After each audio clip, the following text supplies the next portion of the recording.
Rotorua, Bob, ko koe tētahi, and kia koe Jim. Aha koa nā e te whanaunga tata ki a tātou, me tēnā tō tau kete kia whetu. Ana no reira ngā mihi rā kia koe kia kō. Welcome to us all in joining our meeting today. With that, I'll say a prayer to begin our meeting. E te atu nā iho mai o mana ki tana ki a mātou. Tuku whakamoemiti ki a koe, he mana ki a mātou, whānau a mātou hāpori, mea tātou o te iwi o te haukainga. Lord, bless us this day in our deliberations, friends and family who support us in all that we do for the work and the benefit of our community. We ask this prayer through Christ our Lord. Amen. Kia ora. Thank you very much, Monty, and in particular paying tribute to Whetu and also to Mita, which we did at Council just the other day. I do want to welcome you all here today, and a special welcome to Jim Stanton and Bob Martin, particularly Jim.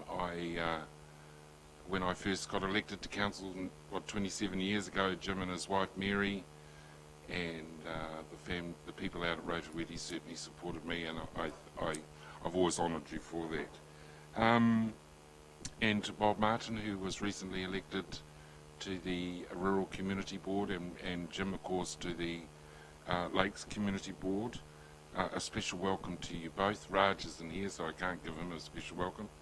But members of the Community Board that are in the public gallery today, and of course our honorary docent of council meetings, Tina, up the back. She's become a regular fixture at these meetings. So with that, I'd also like to welcome Hilda. Hilda King is our committee secretary, and any issues in terms of when the minutes come out in terms of any issues, you see Hilda and Una, of course, and during the meeting you can watch the overhead projections to see what Hilda's putting in terms of recommendations and things like that. If you've got any questions, please put them through the chair. Also, any cell phones, if they could be, mine's in my bag under the table, turned off, so that there's no distractions. Also, before I call for apologies, I'd just like to say that during the meeting, what I will be doing as a performance measure is I will be asking for a mover of the recommendation as a whole. And if you have any amendments or debate or questions, I want them all at the same time, rather than going for debate and then questions, then amendments. And I haven't got that many, I've only got 5, and I don't think any of them are contentious. But I just want to remind you all that if you do have matters of urgency, that it's your responsibility not to raise them here if they can be solved prior to the meeting. And if they're of utmost urgency, they're to go through the Chief Executive Officer as per our standing orders.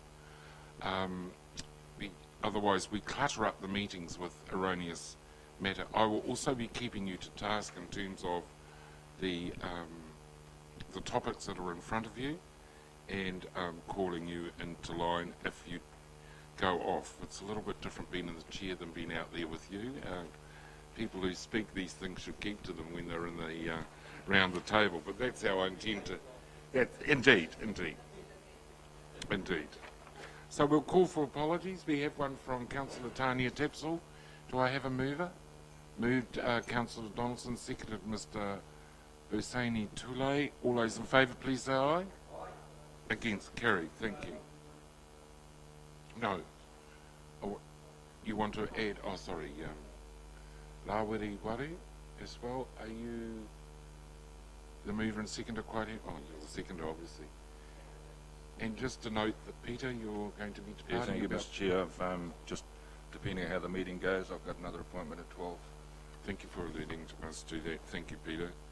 Any declarations of interest that members wish to detail? Mr. Potawa. Morena whānau, kia ora, Morena. Mr. Chair. Welcome. Awesome. Yeah, just on page 53, declaration of interest with Basecamp at the bottom. I'm a financial member of that organisation.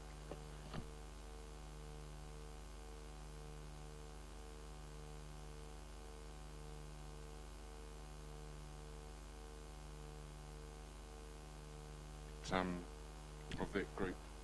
And we'll deal with that when we come to it. Thank you. Any other items, declarations of interest? Okay, we'll move on. Any items of urgent business? Yes, Mr. Chair, I'm actually here. It looks as if I'm an apology, but I'm here. Oh, you are too. Thank you. It should be Tanya Tapsell. Okay. And Mr. Wadu. Okay, cool. Awesome. Yes, Your Worship. But I also just acknowledge Mr. Biasne Tule, who was a graduate of the Animation College on Friday. So it was a wonderful event, and it's great to see the Animation College has now had a cycle with their graduates coming through a program. It was a wonderful event down at Tūnahopu. So congratulations. Councillor Gould. Yes, Mr. Chairman, I realise you made comments earlier at this meeting, but I want to table the lights at Springfield Otonga Road as a financial interest to this committee rather than an operational matter, because we don't know what it's cost to put those lights in, and we've had a lot of negative publicity in the last month. It's actually not an issue for this committee. It's Meta Pikura Kawatate's committee in terms of transport. I wondered, Mr. Gould, if you'd like to raise that with Chief Executive Officer. I get issues every day of the week, and I text it through to Jeff, and then Jeff disseminates it to the group manager that's responsible, because I don't have a list of what their responsibilities are, and he always gets back to me within 48 hours. So I think if you have these types of issues or you want to raise those matters, it may be a signal, Councillor Okawatate, that obviously there is some concern out there in the community, and maybe whether a report or that, but that would have to come back through Jeff. Yes, sure. Yeah, just to clarify, there is no final decision as to the intersection treatment that is actually suitable at this stage.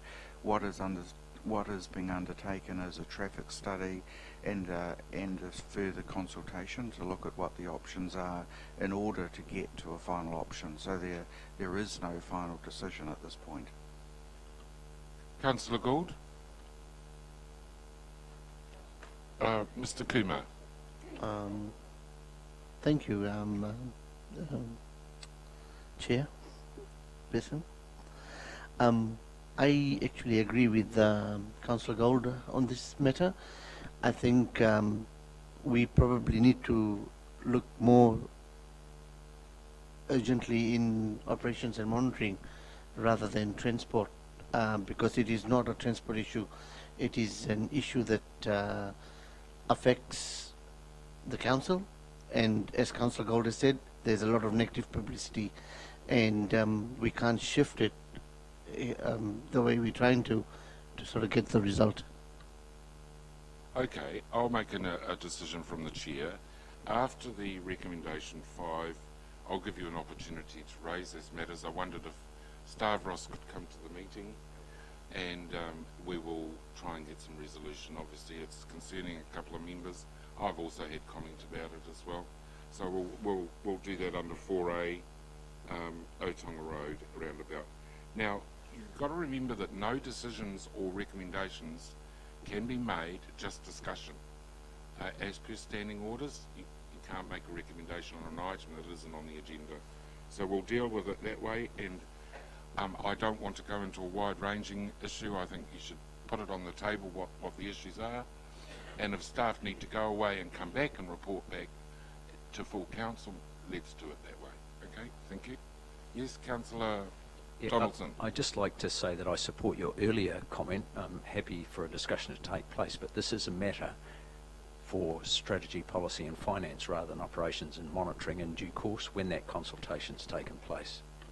So got to be a human being, Councillor Donaldson. We haven't got another SPNF meeting until the new year. I just thought I'd make an executive decision to have it as 4A, get the matter tucked away, but the process is that these things must come through the CEO, or if you have an issue, ring the group manager directly or through Chief Executive Officer. Is that correct? So that's the process. Okay, thank you. Some business. Okay, thank you. Right, we'll move to staff reports. First is the financial performance for the 4 months ended the 31st of October, and that will be with Thomas. Welcome, Thomas. I'd like a mover for the recommendation, please.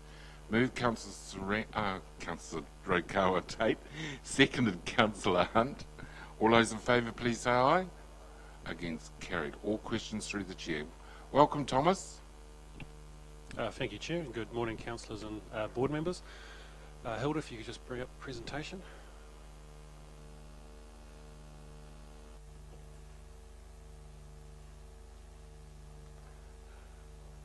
One moment, please.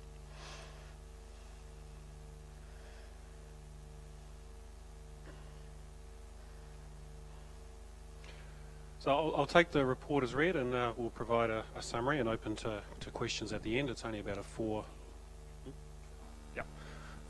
PowerPoint presentation. So year to date, this is the year-to-date result for the October period, so the 4 months coming up to October.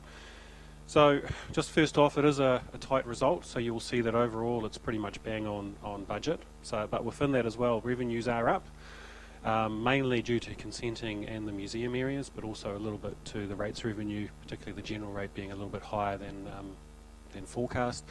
But in saying that, our operating expenditure is also up, and there's a couple of areas, but the main one is the transition costs for the new refuse collection service are a little bit higher than anticipated. Probably no real surprise considering what we've gone through, but considering how smooth it's gone, probably not a bad thing. As well as we're under a bit of pressure in the consenting area in particular, so we are seeing a little bit of creep in costs there as having to respond to the number of consents that are coming through. So at the moment that's focusing on using consultants to help us out, but we are looking at increasing some staffing numbers to help resource that going forward. Capital expenditure, so very pleasing that this 4 months into the year that we're ahead of budget, which is a little bit unusual for us. So 2.1 million ahead of budget. And saying that there's a couple of projects that, one that wasn't budgeted, which was previously approved in last financial year, and that was the museum storage acquisition. So that's taken place for $1.4 million. And the Children's Health Hub, Library Hub, with regards to the phasing of that project. So you'll recall that it was budgeted 50% in this year and 50% in next year. Because Fletchers are doing such a fantastic job of it, we're actually expecting well over 3/4 of the expenditure to be taking place in this year. So we've had to pull forward $3 million of funding out of next year's annual plan. So we're anticipating spending $7.1 million on that project this year instead of the budgeted $4 million. So those two combined have us at this stage having a conservative $4.4 million expected overspend in our capital works at the end of the year.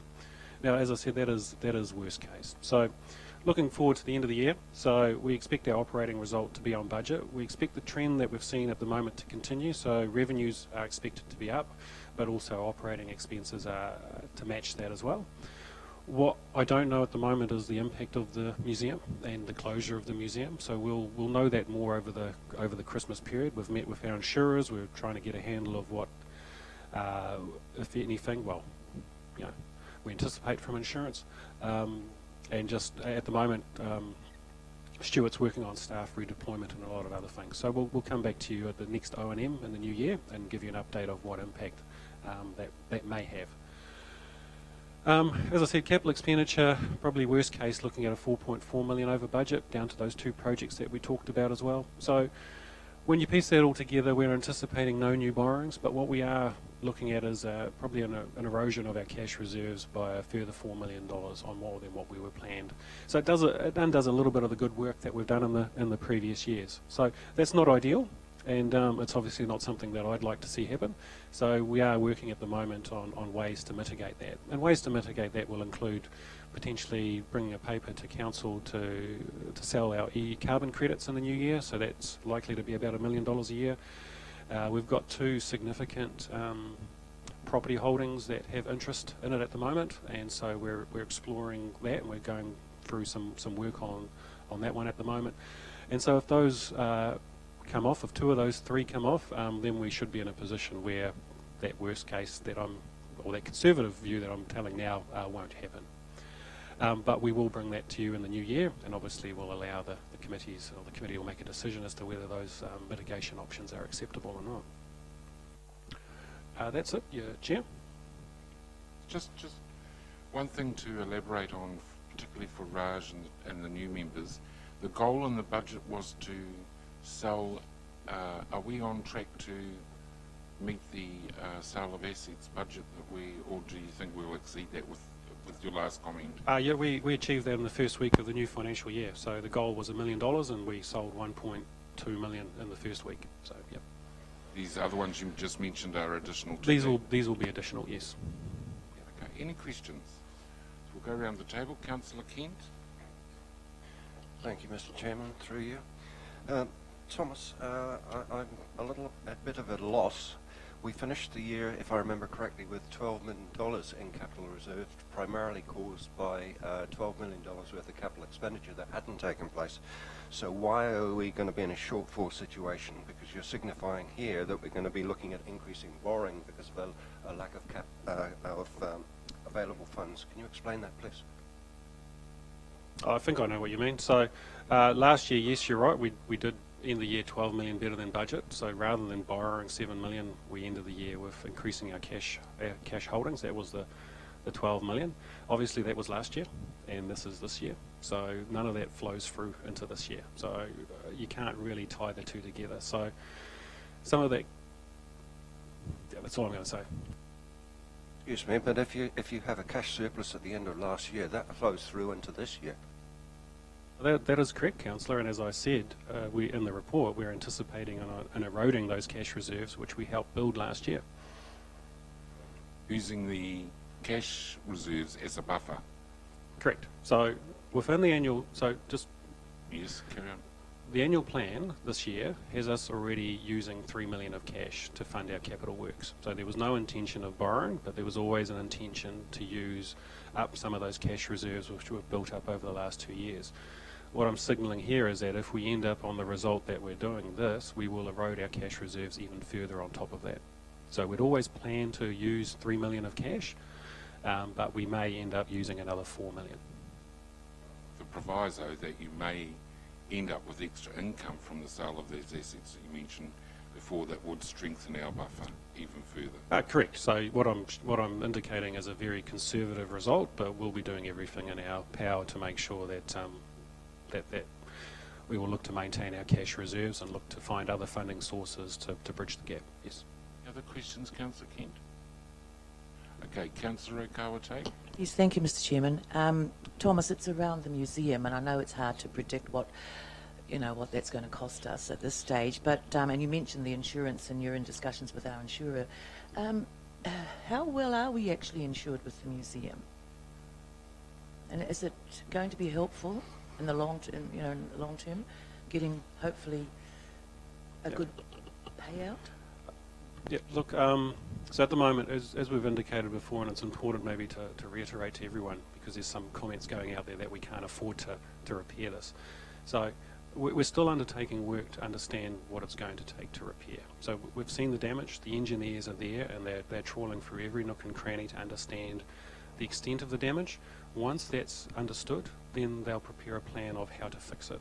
And then once they've prepared that plan, then we'll understand what the cost of it will be, and whether that cost will exceed the insurance deductible, and therefore whether the insurance will kick in. So in saying that, the building is fully insured. So it's a $50 million asset fully insured, but it does have a $5 million deductible on it. So the damage has to exceed $5 million before the insurance cover kicks in.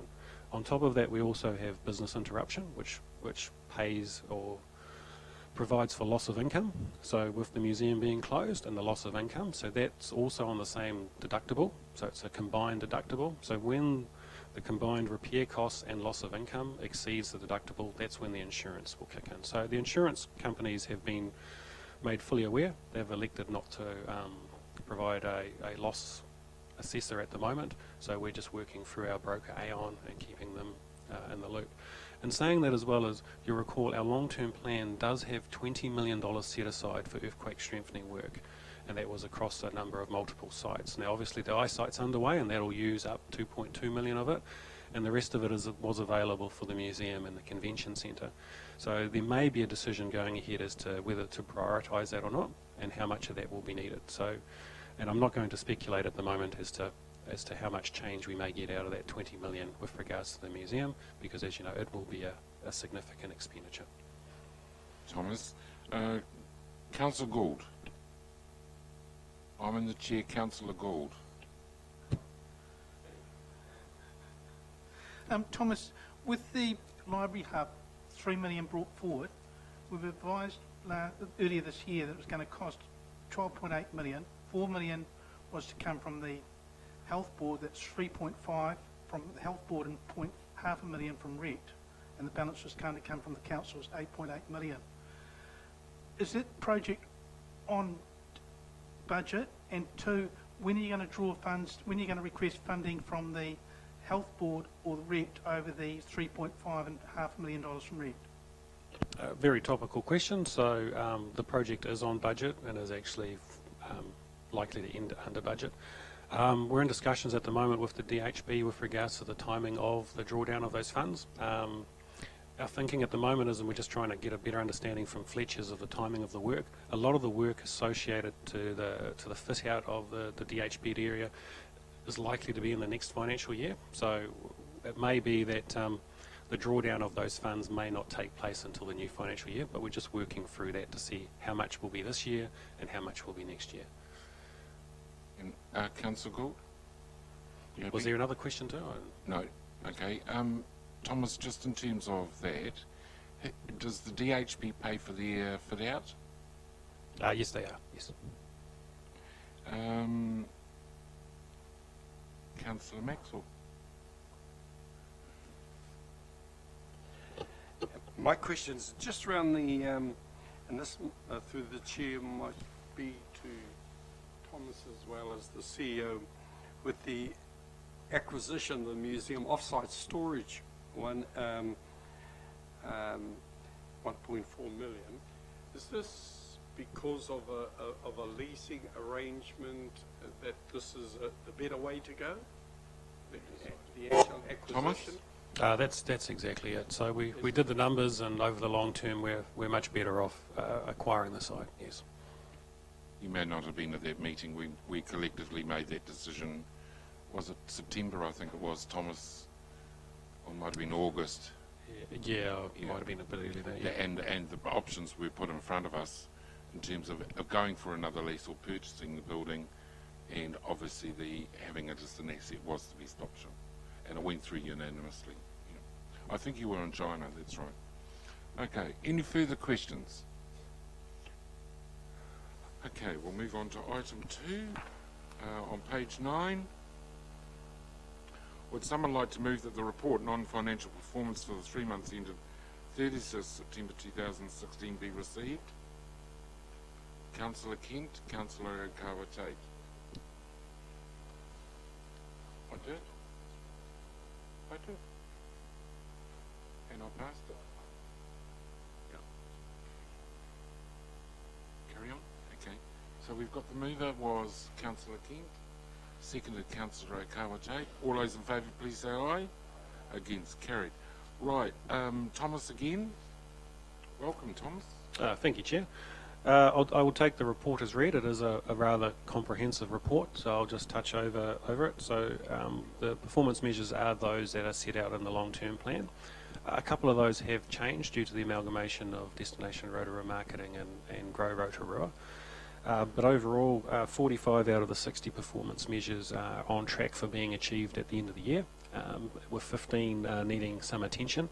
Of those 15, 3 will definitely not be able to be achieved. The first one being one of the consent measures, and that's just purely around requiring 15 days to respond. There are some significant subdivision consents that were quite technical, and rather than rushing them, obviously you want to get the right outcome for the applicant, so they did exceed the time period. Waste management as well, due to the abatement notice at the landfill, that's around the stormwater discharge. And thirdly, one of the water supplies around Mamaku with regards to some certain testing. I'll just say that does not mean that the water supply is at risk or is contaminated. The water supply is safe. It just means a certain test wasn't done as required, and it takes a period of time to reset, and it is expected that they will reset in the new financial year. So the testing currently is showing that it's all clear. It's just one of the tests wasn't done at the required times. Whilst we've got Eric here, through you, Thomas, just a question. Mamaku is treated with ozone, is it not, Eric?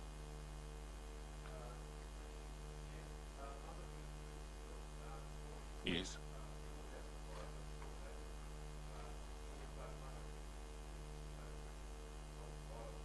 Yeah, yeah.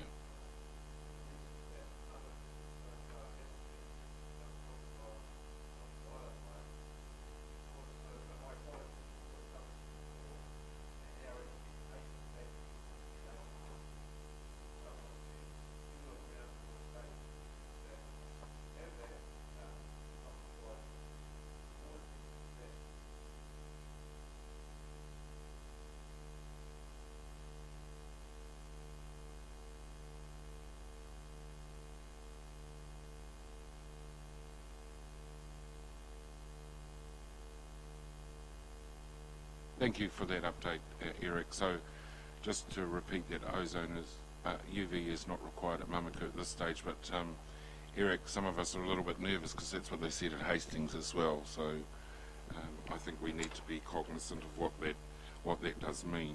Are there any other questions, Your Worship? Thank you, Chair. Page 22, the food inspections, 7%. As at September, 10 of 134 outlets seems to be rather worrying when we're about to go into the peak tourism season and summer. I know it's more complex now with the Act, but is there a reason for that, Thomas? We were in a very similar position last year as well. I think the main factor is the new Food Act and getting our heads around it. Actively working as well with licensees to workshop and do those sorts of things, but I understand the regulatory team have a plan in play and with regards to getting 100% completion by the end of the financial year. They'll make the 100%. Yes, well, that's their plan, yes. Yep. Thank you. Okay. Councillor Hunt? Just a note, I've had requests that could a roving mic be used when staff answer questions or anyone from the gallery responds, because I've had people say that there's been a 20-minute or 10-minute silence because there's no mic, and obviously those people up in Mamaku would have very much liked to have heard what Eric said when he spoke about the water supplies. So either, I'm not sure how that would manage, but if that could happen every time someone speaks, so it could be recorded. Thank you.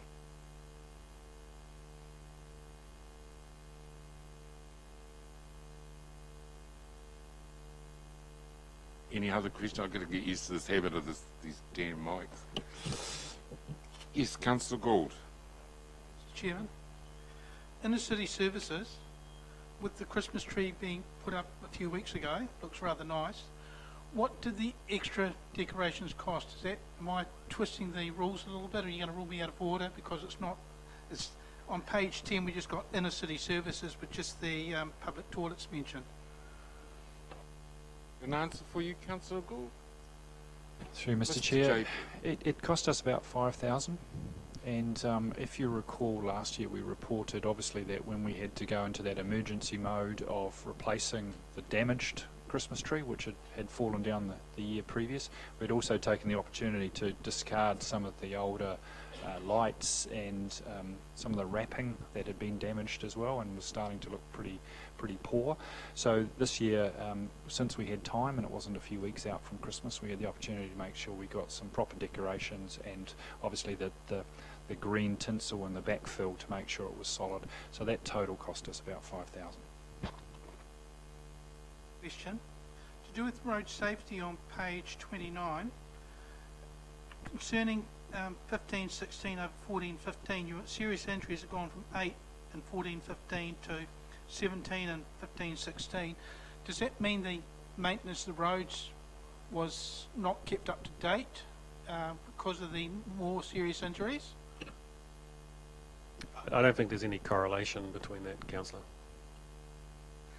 Just one thing, just going back to the previous item regarding the tree, you'd have to be pretty mean-spirited not to say that the tree that's been put up is looking fantastic.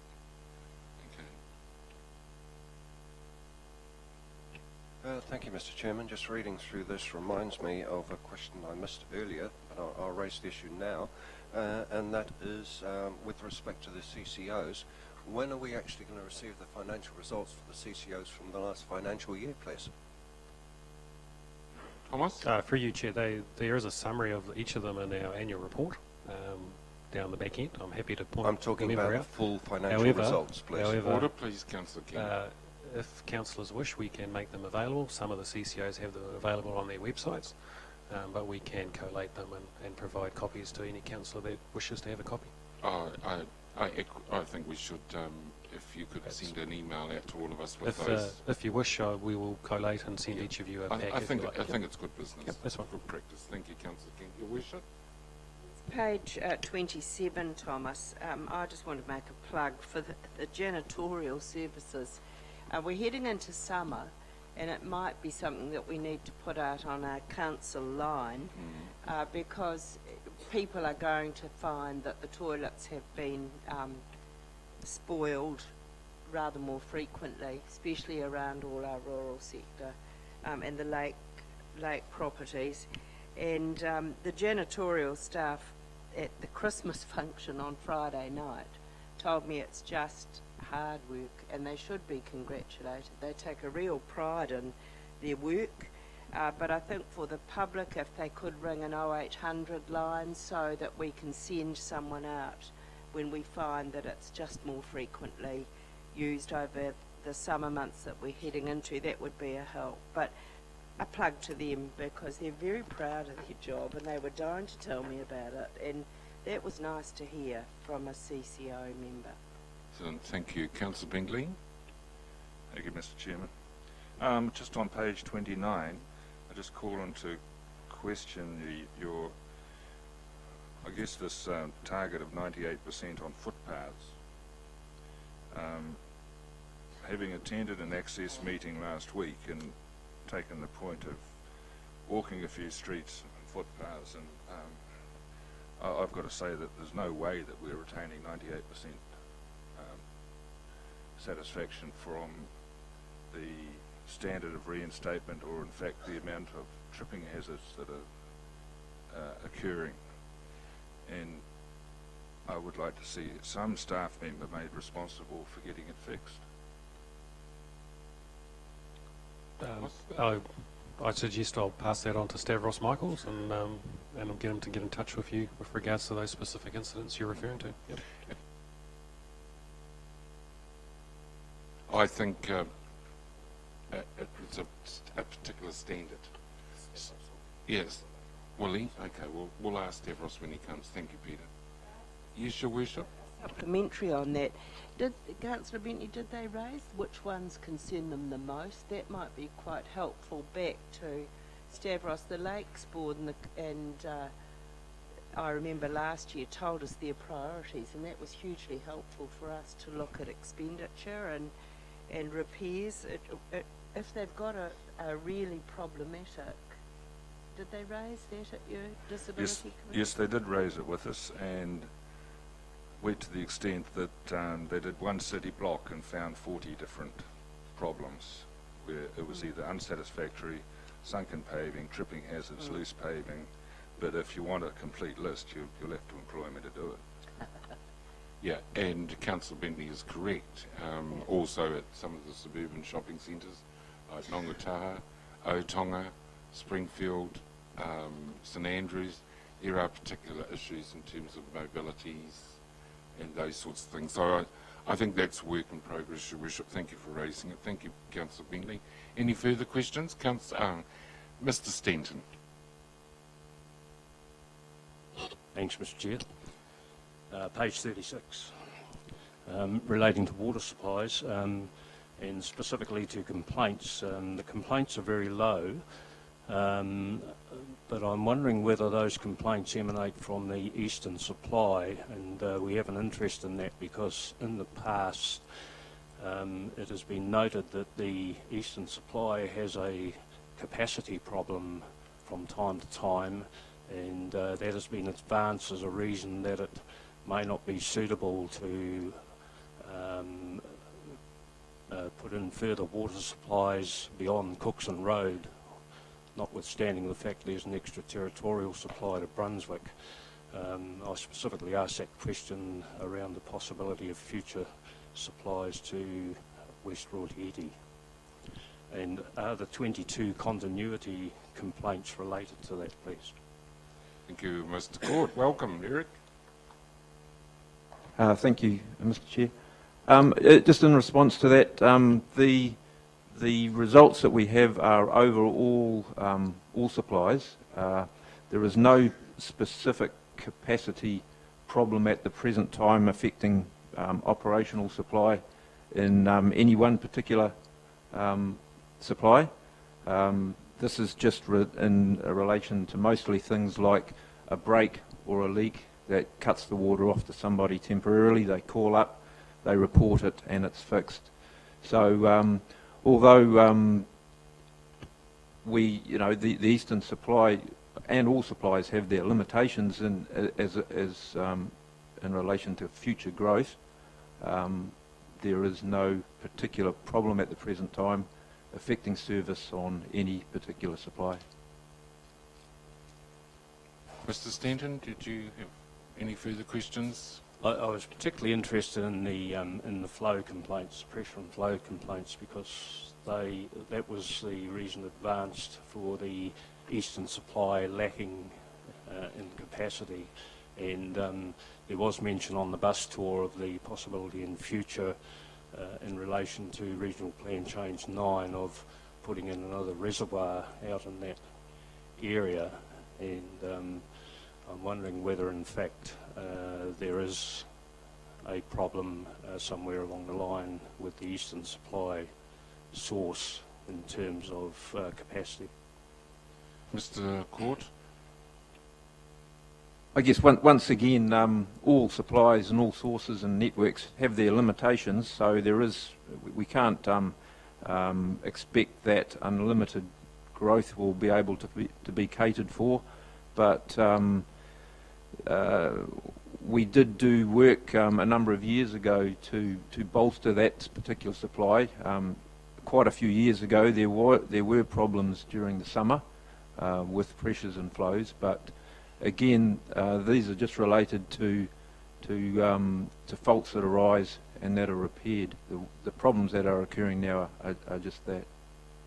I guess it's just that we are aware that if we are going to look at development, we do need to plan improvements such as a new reservoir and pipe work. Expect that to be signalled in the new LTP next year, because obviously it's been signalled. The district plan is now operative, which allows certain development in certain areas. So if the capacity isn't there, are you going to provide that and signal that through the LTP? Yes, the staff are currently working on strategic plans, reviewing our strategic plans for water and wastewater, and certainly that will be a key input into the long-term plan, and also the review of our infrastructure strategy, which we did for the first time at the last LTP. Any further questions, Councillor? Mr. Martin. Through you, Mr. Chairman, and thank you. Page 29 on road maintenance. Mr. Chairman, I have two questions to this, please. The question is that the program of 77 k's of local roads to be resealed. There's no mention in here about the new seal, which would take place in rural. As I understand it, Mr. Chairman, that the budget has for the rural roads has actually, the quantity of seal is going to be reduced because of the increase in the actual costs. I'm not too sure, but I think it's an increase of about $200,000. My question basically is, where does the rural roads fit into this road maintenance? Because it's not being shown here, please. Thank you. Question. Maybe we could hold that over for Stavros when he gets here, because I also have some issues regarding that too. I understood that was going to be delegated out to the Rural Community Board to work with staff on priorities and budgets, etc. Mr. Martin? Chairman, may I reply to your answer? Mr. Chairman, there was a meeting. It was a meeting that took place with not all of the Rural Board. It happened in a rather urgent matter, and I'll use that phrase. But as far as the Rural Board in total was concerned, they were not present, and we think that the dignity should have been called a proper meeting with the Rural Board to sit down and discuss what was going to take place with the New Seal program. That's all. I'll leave it there, Mr. Chairman. Thank you, Mr. Martin. I did mention this before the meeting today to staff. That is the first item of business for the Rural Community Board in terms of working directly with Stavros with regard to priorities and expenditure with rural seal. So be assured from the chair that is an issue that will be aimed directly at the Rural Board to consider. Okay, thank you. Any other questions? Councillor Gould? Mr. Chairman, concerning page 36, the water supply problem, it's a pressure problem. I had an approach from Ken Parker, who's on the Hamarana Residents Committee Association. He's saying the particular road he lives in, by the time he gets the water pressure, it is very weak. So is that something which is just happening in the Hamarana area as well as the east side area, that the pressure is not there in the rural community? Mr. Court. I'm not aware of a particular pressure problem in Hamarana. So I would need to speak with Mr. Parker to find out what his particular problem is. Can I just interrupt here? Councillor Gould, this is an example of where that matter could have gone direct to Mr. Court before the meeting. That it sounds like an isolated incident of a line break or something like that, because certainly my phone would start ringing as would the lakes guys and the rural guys, particularly if there was a problem with water pressure in that area, and certainly we haven't had it. So if you get those incidences, ring through and ring to Stavros, or particularly with water, straight to Eric, because he's very helpful. If you can't get hold of him, send him an email. Thank you, Mr. Chair. Thank you. We spoke off the cuff regarding what I'm going to question today last week after we did a city tour, and that was with regards to, I couldn't find it under any particular infrastructure today, so this still goes back to something that's bugging people at West End and Western Heights. It's the windscreen washers, and when they've come to the council, they've been told it's a police matter. They've gone to the police, they've been told it's a council matter, and that it only affects if they are at the traffic lights. So there's no traffic lights in Western Heights, so they can't really. At West End, they do say yes, they're at the traffic lights, so the cops turn up, only to find them in the block. And says, oh no. So it's a cops and robbers games that they're playing, and they just feel like that they're being tossed around, and that one, the police can't help them, and two, the council can't help them. So today they just want me to report back to them with an answer as to if there is a law in Rotorua that can support them, or if there is a council policy that can support them. Thank you. Thank you for raising that, Raj. It's not only a problem there, it's a problem on Amahau Street as well. JP has an issue. He wants to answer your problem. Thank you, Mr. Chair. And we hadn't just forgotten the issue you raised. It's obviously quite important in that community and around those businesses. So we were planning on just meeting with the police. I think rather than sending the shop owners to us or to them and then trying to figure out in between, we'd planned to sit down with the police and seeing if we could identify a solution, or whoever's responsibility that is. So that is in train. I haven't got a meeting organised yet, but it was to be in the next week or so. With that? Through the chair, thank you, JP. Yes, because I met a few of them on Friday, and I said to them, I said, I'll ask on Monday. So, yeah, I think that'll be what If JP can liaise with yes, you, that'll be wonderful. Thank you so excellent. much. Your Worship, the Mayor. Could I just add to that? Last year we took this issue to Local Government New Zealand to actually assess how big this is across the country. It's an enormously big issue, and we suggested to Local Government New Zealand that this become an issue that the government look at, and it's the issuing of fines and having warranted people that can issue a fine. And that's something that we've not heard back from central government, so I think we could follow that up through LGNZ as well. We actually wrote the recommended change to the law, so we took it to the top, and we haven't really got anywhere there, but we could follow that up to LGNZ too. It is a problem everywhere. You're right. There wouldn't be a council in New Zealand that doesn't have a pocket somewhere that is fed up with this. Okay, thank you, Your Worship. We've got a solution to the problem. JP's going to follow that up locally, but in terms of Stavros, I think it's a road safety issue, a major road safety issue, especially at traffic lights. And what I'm fearful of is one of our constituents is going to get in a hell of a lot of trouble because they've run someone over, and yet we've done very little, it appears, because one's playing one off against the other to find a solution. The NF is, Your Worship? I don't accept that we've done very little. I've spoken on this issue at conference. This is an issue that the Crown must pick up, and it needs to be consistently addressed across the country. It's all very well when we say that we find a solution in Rotorua, but if you're driving from Auckland, going through Hamilton and Tira and into Rotorua, you need a consistent approach across the country. And so I think a follow-up to LGNZ to see where that is at with the Minister of Transport is absolutely appropriate, and Minister of Police.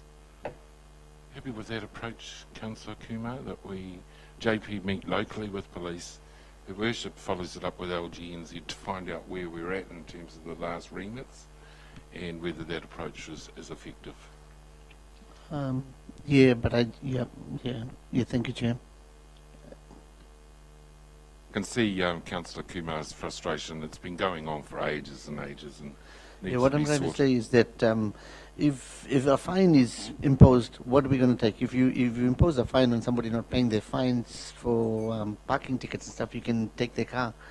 What are you going to do with these guys? Take their bread and butter and take the yes. So. Your Worship, if you could report back to us on how you get on with it, and JP's certainly going to liaise and bring it back to the committee, because I think we'd all like to know as well, but work with Councillor Kumar on it. Any further questions? Moved and seconded and carried. Yes, we'll go to recommendation 3 on page 37. Thank you, Your Worship. Moves. Do I have a seconder? Councillor Hunt. All those in favour that the report Quarterly Progress Towards 2030 September 2016 be received. All those in favour, please say aye. Against, carried. Now JP is going to take us through this. JP, welcome again. Thank you, Mr. Chair. Councillors, I'll just talk to the sheet at the back of the report and just go through. Councillors, this is the September report. Obviously, we didn't have a committee meeting to take this to, so we've just carried it over till now. And the next one we're expecting to do is March of next year. But before we bring you back a March report, we'll review the indicators that we've been using just to reflect whatever comes out of the discussions we're having around the Rotorua Way. So councillors, just picking up on some of the requests you've made previously on how we show this graphic, you'll see under the main headings, if you pick up on community, you can see there the 3 previous quarters are shown in colours there. So December 2015 was red, March 2016 was green, and then June 2016 was also red, and this quarter for the September report, it's just below that in the pie, it's also shown as red as well. So if you run your eye across the graphic, you can see those that have been consistently not scoring high, and that's the environment category. or those that have shown some fluctuations. So one of the ones that's moved backwards this year, and I'll just talk through some of the information around that, is around the Vibrant City Heart. So we've tended to use our own survey methodology because it has been a reliance on our own staff resourcing to undertake the pedestrian counts. We're really now looking at, we saw quite a big shift downwards in the pedestrian counts, which seems to run counterintuitive to what we're seeing through a bunch of other information about the inner city. So we really need to look at our methodology there of how we're doing those pedestrian counts. So the key one there is the retail trade is up. I've asked Stavros for a parking report because we're hearing of pressure on parking, and I just wanted to get a report back from our parking sensors just to see what kind of occupancy we had within the parking spaces. And finally, the other one is information back through the steering group from the inner city retailers about the positive feel for numbers and obviously the trade as well. So the figures we've got on our one day of our pedestrian count suggests otherwise. So we do need to scrape underneath that and say, hey, we've got to find a better way of doing it. And so one of the things that have been discussed is that we're currently putting in the new CCTV cameras, and we can also attach to that network cameras that would also allow us to do pedestrian counting as well all of the time. So we're just looking at some quotes for those and also thinking about some potential locations. So we would bring that back to the committee just to discuss at some point in the future. But that's probably the most significant shift, councillors, in that city, Vibrant City Heart. Excuse me. The other ones there which are also showing some positive movements is the business ones. So again, we're still seeing our GDP moving above the national average, and also our visitor nights also above the national average. So that's keeping us our positive green within the business sector. Our unemployment rate still tracking higher than the national figures, but I think what you can see there is quite a significant downward movement from June last year, or June 2015 to June 2016. So we are seeing some good movements down in those unemployment figures, which we had historically carried much higher than the national averages. So good movements there. And happy to answer any other specific questions. But as I say, we'll review this in line with what we get out of the Rotorua Way. I think former chair of this committee, Councillor Weber, would be delighted with the number of homes that have been continually insulated. That was a bit of a hobby horse of hers. But questions, I've got Councillor Kent, Councillor Hunt and Mr Martin. Thank you, Mr Chair. Sure. I'm seeing figures here which ring major alarm bells for me. We've got a reduction in the pedestrian counts of 23% over winter. And I see from the figures that we've actually had a 33% reduction in pedestrian counts in the period immediately following this report as well. Those figures would basically be causing me as a retailer to ask what the heck was going on. But my question is for the Chief Executive.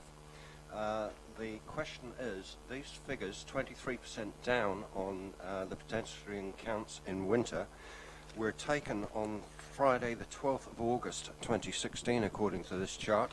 So why was this council in the pre-election report claiming increases in foot traffic? And why was this council putting out press releases in response to key election issues on Wednesday the 14th of September, again quoting pedestrian increases when it knew full well that the pedestrian counts were decreasing dramatically?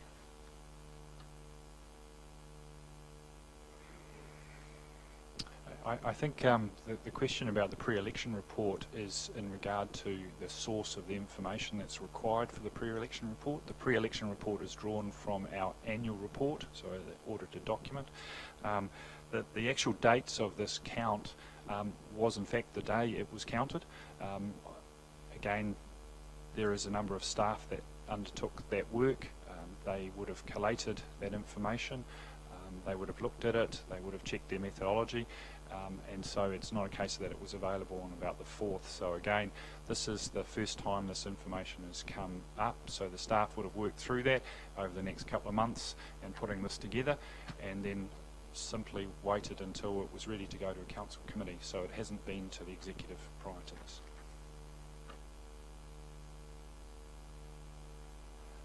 My opinion is it's time this council actually faced up to the figures and actually started questioning what it was doing wrong instead of trying to hide them and trying to pretend the figures are incorrect, or we've got to come up with another way of assessing the figures. When are we actually going to face up to reality around this table? Chief Executive Officer.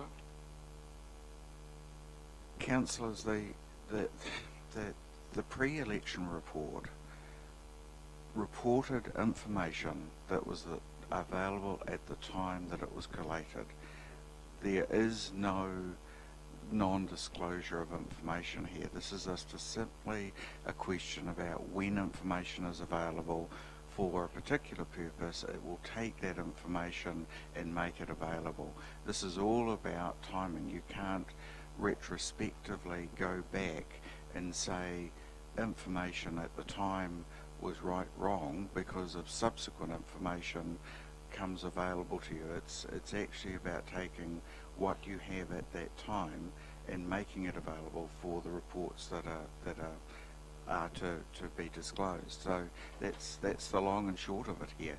The question around inner city revitalisation is of course something that is continually being looked at, and there are a number of measures, and I think JP was alluding to the fact that there's a range of measures that are being used. For example, the cash that's going through businesses, the parking levels and so on, all of those go to actually make a decision as to how is the inner city performing. I'm not really sure beyond that what it is that you're referring to. Yeah, there's a lot of information here that is very, very outstanding information in terms of the value of new house starts and renewals. Unbelievable, up nearly a fifth. I mean, there's a lot of good news stuff. There's a couple of things that are negative, like unemployment, but visitor nights are up, gross domestic products up. There's a lot of good news stories. So I don't think the insinuation or the reference that things might have been withheld stand true, but we'll box on. Councillor Hunt. With respect, Mr Chair, these figures, the pedestrian counts was taken on Friday the 12th of August. I'm talking about press releases a month later claiming that pedestrian counts were increasing when council knew full well they were not. Well, Councillor Kent, as the CEO has just explained, the information that was released in those press statements was from the audited annual report that came out exactly at that time. And I mean, you know, I don't like the inference that there was a deliberate withholding of information. And as the CEO and JP have explained, the staff have to collate this and put that into those 6-7 categories and work them through. I mean, Mr Chairman, with respect, it does not take time to collate pedestrian count figures. They're done that day, you've got the figures, you know what the figures are. A month later to try and pretend that they didn't happen, right in the middle of an election campaign, I would honestly have to say that if I had known these figures, there's at least one councillor around this table would not be sat here today if these figures had been released. Oh, well, going on what the staff in terms of, there's not only one indicator, there are 7 lots of indicators that when the information is ready and is correct and verified, they will then release it. Councillor Hunt. Thank you. JP, could you just please remind me when the library moved to its current location in Pukewatua Street? Because, or someone, anyone here remember exactly? Because I know that the library attendance has gone up considerably in its new location. Any of those businesses around Pukewatua Street, which is quite a long way from Tūtanakai Street, where the pedestrian counts are generally done, the amount of foot traffic there has increased considerably, as have the businesses and as has the patronage of the library. So it would be interesting to note, and I believe it ties in very well with these figures, that I'm not surprised there has been a reduction into Tanakai Street of a pedestrian count, because that would have historically taken into consideration those library users and as well as a very popular library cafe. So this doesn't surprise me at all. What is fantastic about this report is that while the numbers may be down in certain locations, they are but one of an indicator that shows our city is thriving. Retail spend is up, business is booming, more buildings are happening, we've got more offices relocating to the city, we've got more shops opening, and there is a great sense of buoyancy out there. So yes, we need to be concerned when we look at numbers, but let's actually understand the complications of a one-day person standing there with a sheep counter. Our CCTV cameras are specced up in order to do this work for us, and I hope that when that discussion comes up we support that, because that will give us a far truer picture of what's happening out there. Thank you, Councillor Kent, Councillor Kent and Councillor Hunt for your questions, because I think what this highlights is that you've got to look at the overall picture. You just can't look at one thing in isolation. Mr. Martin. Thank you, Mr. Chairman. Mr. Chairman, this is more of an information item for councillors. There's a new group being formed called the Upper Nongataha Valley River Property Owners Group. Mr. Chairman, we've had 3 meetings. We have had attendance from the Rural Board. I was not representing because I have a direct influence as far as a property owner. The problem is, Mr. Chairman, there is a huge erosion problem taking place in the vicinity of Paradise Valley Springs. And I'm talking of thousands of cubic metres that's being washed out in the last 4 years. Mr. Chairman, the council staff attended a meeting on last Thursday, I think it was, at the trout hatcheries. We are also in contact with the regional council, but I'm bringing it to this table. At some stage we're going to have to sit down and have probably a meeting with the property owners as well, and with ourselves being council and regional council. I pick it up here as of water quality, Mr. Chairman. This silt is going into Lake Rotorua. In 1984, we had a Kaituna catchment agreement with the farmers to prevent that particular issue taking place. If you wish to take a walk up from the bridge at Nongataha Road, walk up into the new area that's been vegetated by way of plants, you'll see that the plants are starting to get submerged with sand. And that's how serious it is. So, Mr. Chairman, it's an item that I'm bringing to this table to say in the future we need to address it with our other colleagues in Regional Council as well. I won't go any further, Mr. Chairman. Thank you, Councillor Martin. I think that's one of the benefits of the Rural Community Board, that staff can work directly with you, and if there's an issue with a tripartite, not only Regional Council, this council, but also Te Arawa in terms of lake beds and lake and waterways and all sorts of side issues, then a report can come through to this council on matters. You're fair way down. Is it on this topic? Okay. Mr. Chair, thank you for your comments, Representative Martin. We also have a similar situation down the Utahina River. So with the geothermal eruptions occurring in the last few weeks, some reason the Utahina River down at the mouth connecting to Lake Rotorua went brown, and people can't quite identify where the problem starts. So I hope someone from council has been on to. I think we've had enough of going off on that. Thank you for that. Councillor Gould? Chairman, concerning the quarterly progress towards 2030, I'm concerned about the water quality, and if we get warm weather during the summer months, during the Christmas period, have we got enough staff who can make a quick decision, an urgent decision to close necessary lakes where required by the Health Act? because we can't afford for tourists or locals to get sick during that period if we've got all the senior managers away on holiday. JP, in answer to that, I've just spoken to the CEO, Councillor Gould. It's actually the regional council's job, yeah, in conjunction with, they consult with our staff, but it's their call. Your Worship? It's point of order, actually, Mr. Chair. I want to take exception to Councillor Kent's comments, and I'm thoroughly sick of the impugning of council officers about what went in advertorials prior to the election. The pre-election report was written before this foot count was taken to try to draw this together as a really long straw. And I wonder if members around this council table bothered to go to the Chamber of Commerce meeting Biz After 5 held here in council last week, where retailers, property investors, a huge diverse group, over 100 people out there, heard about what's going on in Rotorua and were very buoyed.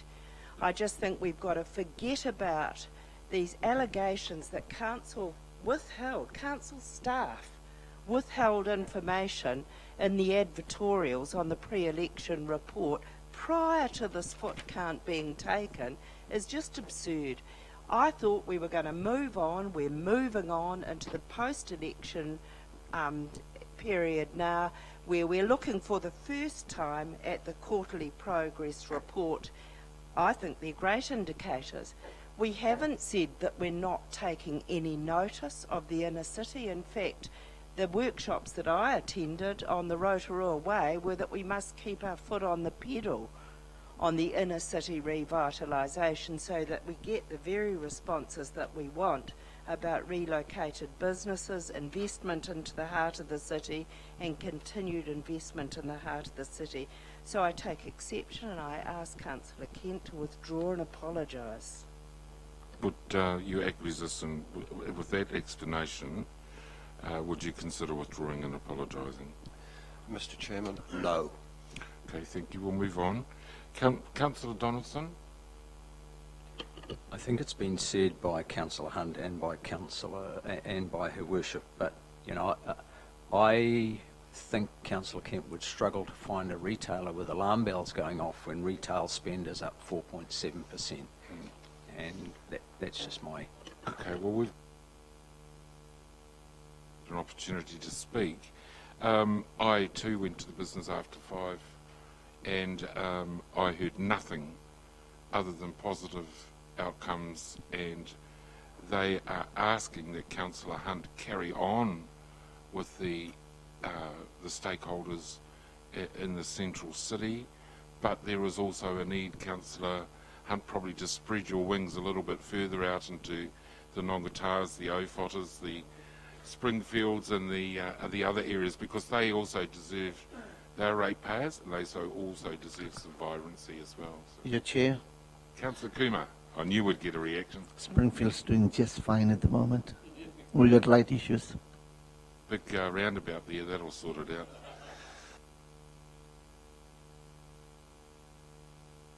Your Worship, question? JP, about the homes insulated and the numbers gone up. Is it true that ECA have withdrawn their funding for us to carry on in that project this year? And how are we going to pick up a program that was a fantastic program?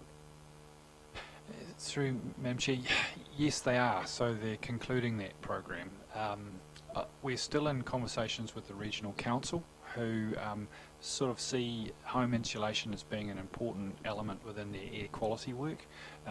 You know, they became involved because they were trying to get us away from the wood burners within the air shed, so they are still looking at that space with some interest. The other discussions we had, and it's reported in the ops report, is talking to ECA about the voluntary targeted rate option that has been applied in a number of other centres. So ECA were providing us with some information about those people who didn't qualify within the airshed or for a regional council grant or through some of the other trusts like Bay Trust who are involved. about whether they could put home insulation and changing of their heating onto their rates as a targeted rate. So that has been applied in a number of other centres. So ECA is providing that information to us, and it's coming back through Thomas and I, so it'll be something we can talk about next year. So, Your Worship, it is disappointing that they've concluded that program, but we are looking at what other options there are available to support that change in properties.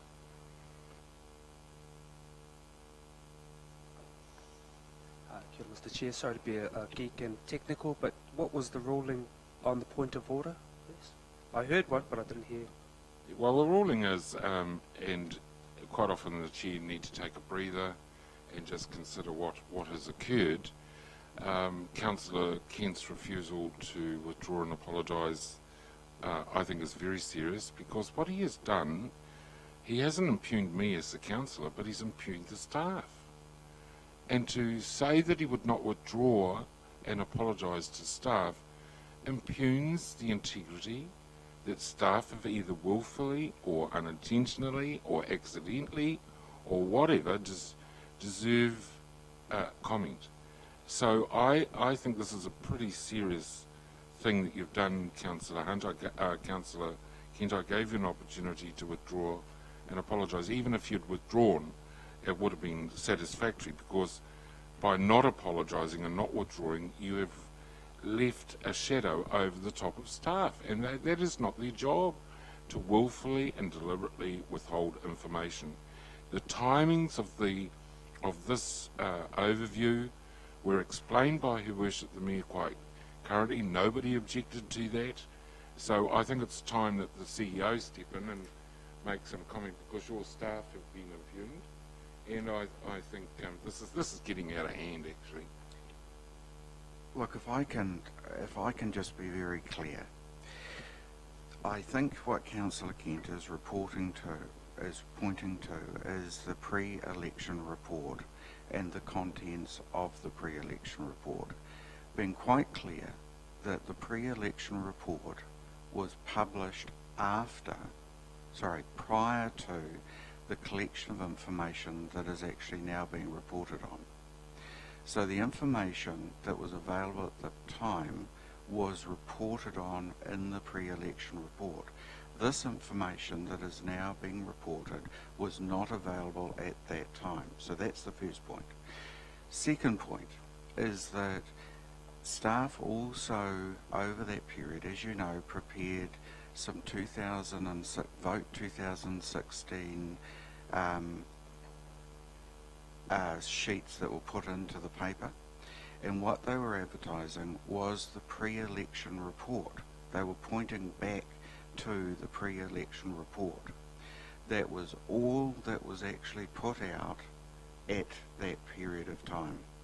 All of these reports that you are now seeing today, and the collation of the September quarter report, was not actually reported because there was no council in place to report to. So therefore, we would not have been going public on any of this material. We would have been reporting it to council. So it's held over and now reported today.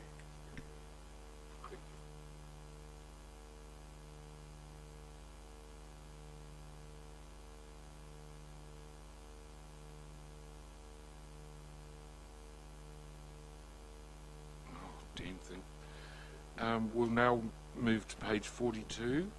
The report, the Rotorua Way Workshops output be received. Do I have a mover? Moved Councillor Maxwell, seconded Councillor Gould. All those in favour, please say aye. Against, carried. And can I have a mover and a seconder that the committee recommend to Council to support the Rotorua Way strengths and opportunities, commence community engagement to test these within the community? Councillor Maxwell, Councillor Hunt. All those in favour, please say aye. Aye. Against. Oh, sorry, no, I'm not to put that motion until after we've had the debate and any recommended alterations. Councillor Maxwell. Yeah, Mr. Chairman, I'm more than happy to move the Rotorua Way, and I'd like to add that I think the workshops and the report is very thorough, and it really highlights actually the progress that was made. what I'd like to say is that I think, and this is a bit of praise for staff as well as the way in which these workshops were conducted. I think after an election like we've just had, this was one of the most positive workshops that I've attended after an election. I think one of the reasons being that because of not only bringing the elected councillors in and the successful people from the community boards of the rural and lakes and also Te Tato, the fact that we all work together and the way in which the workshops were run, it has really brought out some things to me that I'm really pleased about, and to see how well that being the heart of Te Ao Māori being brought out by these workshops and many other good things in that in here. I think it got us off to a good start, and I think and that's why I'm more than happy to move the motion on this particular thing. The Rotorua way, I'm looking forward to the engagement with the community of how we go out there to sell this the program. More than happy. Thank you, Councillor Maxwell. Councillor Hunt? I'd like to support the work going out, and also I think one of the significant things for me was we weren't, as we have done in past councils, just looking at projects and analysing which project we'd cut and which one we'd do and which one and how we would fund it. We actually looked at the philosophy and the direction of our council and the issues and the strategy of actually what mattered and where our community was going, because the projects will fall out of it, as you can see in the on page 44, those activities. I think it's a conversation the community are going to enjoy having, as they have done in the past, and out of that we'll have a far better feel for where our community wants to go. And I'd like to just put my congratulations in for how these were run. It was run during a fairly testing time, but I believe the addition of Te Tato members, the Rural Board and the Lakes Board fleshed out and strengthened the conversations that were had and provided a far greater coverage of our community's aspirations and goals than our previous councillor-only led workshops. So I'd just like to put that feedback in. Thank you. The things I'm delighted with in terms of the report, and the debate was tried to be hijacked during the election campaign, that this council was not communicating with the community. I've never talked to so many people in the previous 3 years than ever before, particularly through the portfolio groups, but I don't think people actually understood the value of the portfolio groups and the grassroots communication we had with the people who related to them, i.e. CBD, the actual shop owners, the shopkeepers, the retailers, the ladies selling the stems. They were all involved or invited to be involved. And this is what I like with the Rotorua Way. The community dialogue, the community engagement is there. But what the Rotorua Way did do was go through the strengths and opportunities. And they're detailed now. There's a program under all of those areas that we can now focus on with our community. And if we've got it wrong, or the divergence of opinion that was there, if we've got it wrong, our community will certainly tell us. So I'm absolutely, I support the recommendation as well. So are there any further speakers? Your worship. Yes, I think they were a fantastic start, the workshops. The aspect I'm more interested in now is the how, and it's on page 47 and then on 48.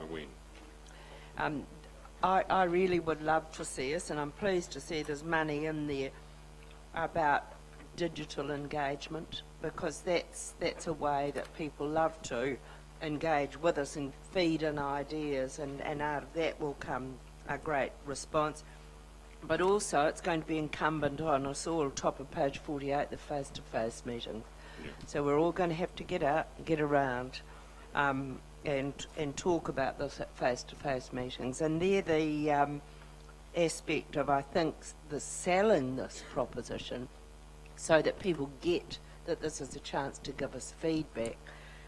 It's critical it's not carried by 2 or 3 or staff alone, and I'm just wondering when we're going to get the schedule of that so that we can fit them in and make sure we have a diverse number of councillors and board members going out to meet the public, and I see that this is, we're talking about February to May, the commitment phase. Will we get that early in the new year? Through Mr. Chair, yes, really the process will start in the next couple of weeks. So we do have that challenge around Christmas, but we do need to start at least getting our digital presence there about just looking for feedback. We've talked about the photo contest and the opportunity for people to make comments about the different pillars, so those 4 pillars, and around the strengths and those opportunities. So that's really important that we get that set up prior to Christmas. Probably most so for the Lakes Community Board. Obviously they have a string of AGMs and meetings that follow just after Christmas, so it's very important to them. But as far as the schedule of other meetings are concerned, that will come after Christmas. So we'll start looking through January about scheduling that and making sure there's plenty of opportunities for people to input and be part of that face-to-face discussions as well. I think the councillors, it is very important that we see this as a dialogue and we take our time so that people can engage with it, get a feel for, and hopefully help us just anchor this in that real authenticity around this is what's special about our place, and clearly identify and get some support for those opportunity areas that we would be looking at focusing some of our programs around. So that's got to be an ongoing conversation that will lead eventually into the annual plan consultation discussions and then into our LTP as well. So it's not something that we're going to rush through in a short time. Pete, can I just ask you a question?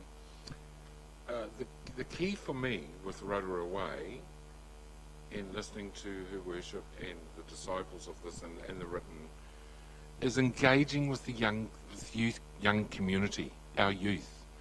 Not only the youth council, but getting out into the high schools and maybe calling a congress of all the bloody high schools together and give them this Rotorua Way as a project, say for a couple of weeks, and then we go out and meet and get that dialogue going at the grassroots level. I think this has been the success with the CBD revitalisation, is that Councillor Hunt, not single-handedly, but Councillor Hunt made it her business to go and talk to those people face to face, door to door, because most ratepayers absolutely hate going to community meetings at the local school or whatever.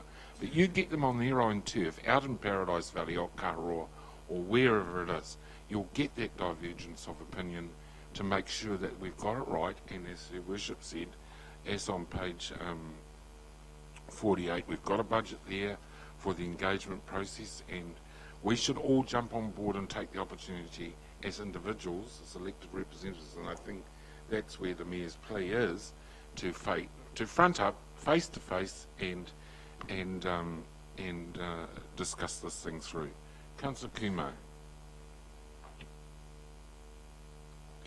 Thank you, Chairperson. Thank you to JP and the governance team for the knowledge provided at the workshops. They were really good and kind of got us interacting with each other. What I want to touch is a little bit about the Rotorua Way towards 2030, and particularly the business aspect, one of the economy and the strengths. The Business After 5 meeting the other day, it was quite vibrant. There were a lot of people there, and they were all focusing towards the strength of Rotorua businesses. When we were, the council hosted them, one thing I was disappointed in, and later I found out why, was that we have a couple of good wineries over here, or maybe one winery. It's local business, and we should be supporting it. I believe there must be some contractual issues that not allow us. We were serving other wines that are coming from outside, and also beer as well. There's a wonderful brewing company over here, and although it is, like I said, a contractual issue, this is something in the future we must look at and say, right, horses for causes, you must include any local in your, if the time comes. so that everybody is tendering on the same basis. And then it does, if we in our own backyard are not going to stamp authority in the council, the house, where we are preaching to others that we should support local enterprise, then what are we talking about? You know, people were drinking Heineken, that money is going out of town. Let's support local businesses. Let's have the ability to override and rule our own roost. Thank you. Raj, obviously you've brought that vibrancy to the table. I mean, there's not only volcanic hills, but there are, as you say, there's crouches, and we should be leading the way. So your point's well taken. Any other questions? Councillor Gould, finally. Thank you, Mr. Chairman. Page 47, the financial budget considerations. I don't think the 25,000 is enough, or you haven't included staff wages into that figure. To me, staff wages is something which has been paid, during the year, and some of the wages to doing Facebook web pages designs, the designers can charge quite a bit, or you might have to seek outside support in getting the page designed a little bit differently, or some technical information required about the page. So I know you've got a contingency in there of $5,000. So have you got some provision to either increase that 25,000, or have you got some other way of funding that particular project? Thank you, Mr. Chair. That is our indicative budget at this stage, but it's been drawn from our normal operating budget, so it is an area of key focus for us. So as we go through and we develop up the engagement plan, and if we're finding that we haven't covered enough in the way of face-to-face meetings or collateral to support that, we will adjust the budget. So this is just to give you a feel for an indicative budget. But certainly, and I take on board the point, we want to do this right, and we want to do this well. So I'll keep abreast of this and talk to Una about what we're focusing on and how that collateral develops up. But also, if there's more opportunities to go to more meetings, we'll certainly take those. So we won't stop once we get to 25. It'll be about getting the quality of feedback we need here. JP, Councillor Rakawa-Tate. Just a quick question, Mr. Chair. There's no pop-ups that we mentioned, and honestly, those were so effective, but I don't see them there. We're still fleshing out the details, so we will probably consider the pop-ups again. Look, we come back to things like the Ideas Store was fantastic a couple of years ago, so we're just clarifying the details of the how and the when and the what. So those things will be identified out over the next week or so in this plan, just to make sure we get that comprehensive balance so that people in different locations, and as the Chair said, on their own home turf can provide us their input and their comments. So we'll just work through that in detail. So yes, we have got that in mind, so thank you very much, Councillor. Thank you. No further questions. We'll move now to page 49. Would someone like to move that the operational report for August, November 2016 be received? Thank you, Councillor Bentley. Seconded, Councillor Gould. All those in favour, please say aye. Against, carried. Oh, it's already put, wasn't it? Okay. So it was moved, Councillor Maxwell, seconded, Councillor Hunt. The committee recommends to Council to support the Rotorua Way, strengthen opportunities and commence community engagement to test these within the community. All those in favour, please say aye. Against, carried. Okay. The operational report, now, it was already seconded, but we'll take that. Okay, so what we're going to do is we're going to go through the chair, please. It was Councillor Bentley who actually seconded the motion, but we won't go there. God, we've got more important things to worry about, surely. Okay, on page 50, through you, Thomas, and the different strategy group leaders will be here to go through them each one by one. So the first one is Finance and Capability Group. Thomas. Thank you, Chair. Well, while Hilda brings up just a small presentation. With regards to the finance team, they're busy actively rebuilding the rates modelling tool, getting ready for the funding debate and the LTP. And the property team has been flat stick working with the museum, obviously on those issues, and we talked the other day with regards to our ERP, which the Information Solutions team's working on. So, in saying that, just a small presentation on a couple of topical property updates. So that's being the Budokan Martial Arts Centre, the Pensioner Flats, and the Civic Centre renewals. And for those of you who haven't met Tyrone Tomlinson, to my left, he's our new property lead. So Rotorua boy returned home and has been with us now for, well, 6 months or so. Yeah. So the Budokan Martial Arts Centre, you'll recall that located on Lake Road. So stage one of the refurbishment has now been complete. So you'll recall at the time that we were looking to dispose of that property, but we did hold off in the process of getting it, making it available to the tenant. There were some issues there with regards to some legacy construction issues, bearing in mind that most of the internal fit out was not consented, so it had to be corrected. Stage one has now been completed, so that's the right hand side of the building, and that's fully operational. Stage two refers to the left hand side, where we actually had to remove offices and a mezzanine floor and a few other elements. So we're in the process now of restating a new mezzanine floor with toilet facilities, so therefore the left hand side of the building can be operated as well. I think the pleasing thing, as we said, is that when we looked at disposing it, we probably had a valuation of about $500,000, and so there has been some interest still in that site informally, and indications are that we're, as you can see now, looking at 1.2 to 1.5. So the work that's been done has actually turned that building into something that's just not very unattractive and is now extremely attractive, and it's no different from what you and I would do if we put our own residential properties on the market, or if you had commercial properties on the market. So yeah. Pensioner Flats. So what we've also been doing is we've been very busy with Pensioner Flats, in particular just on the Rafferty Street ones. So there were some options, obviously, to demolish and upgrade and do those sorts of things. We did have an issue with one of the flats, the conjoined studios, with regards to the roof collapse, so that gave us an opportunity to do a little bit of work.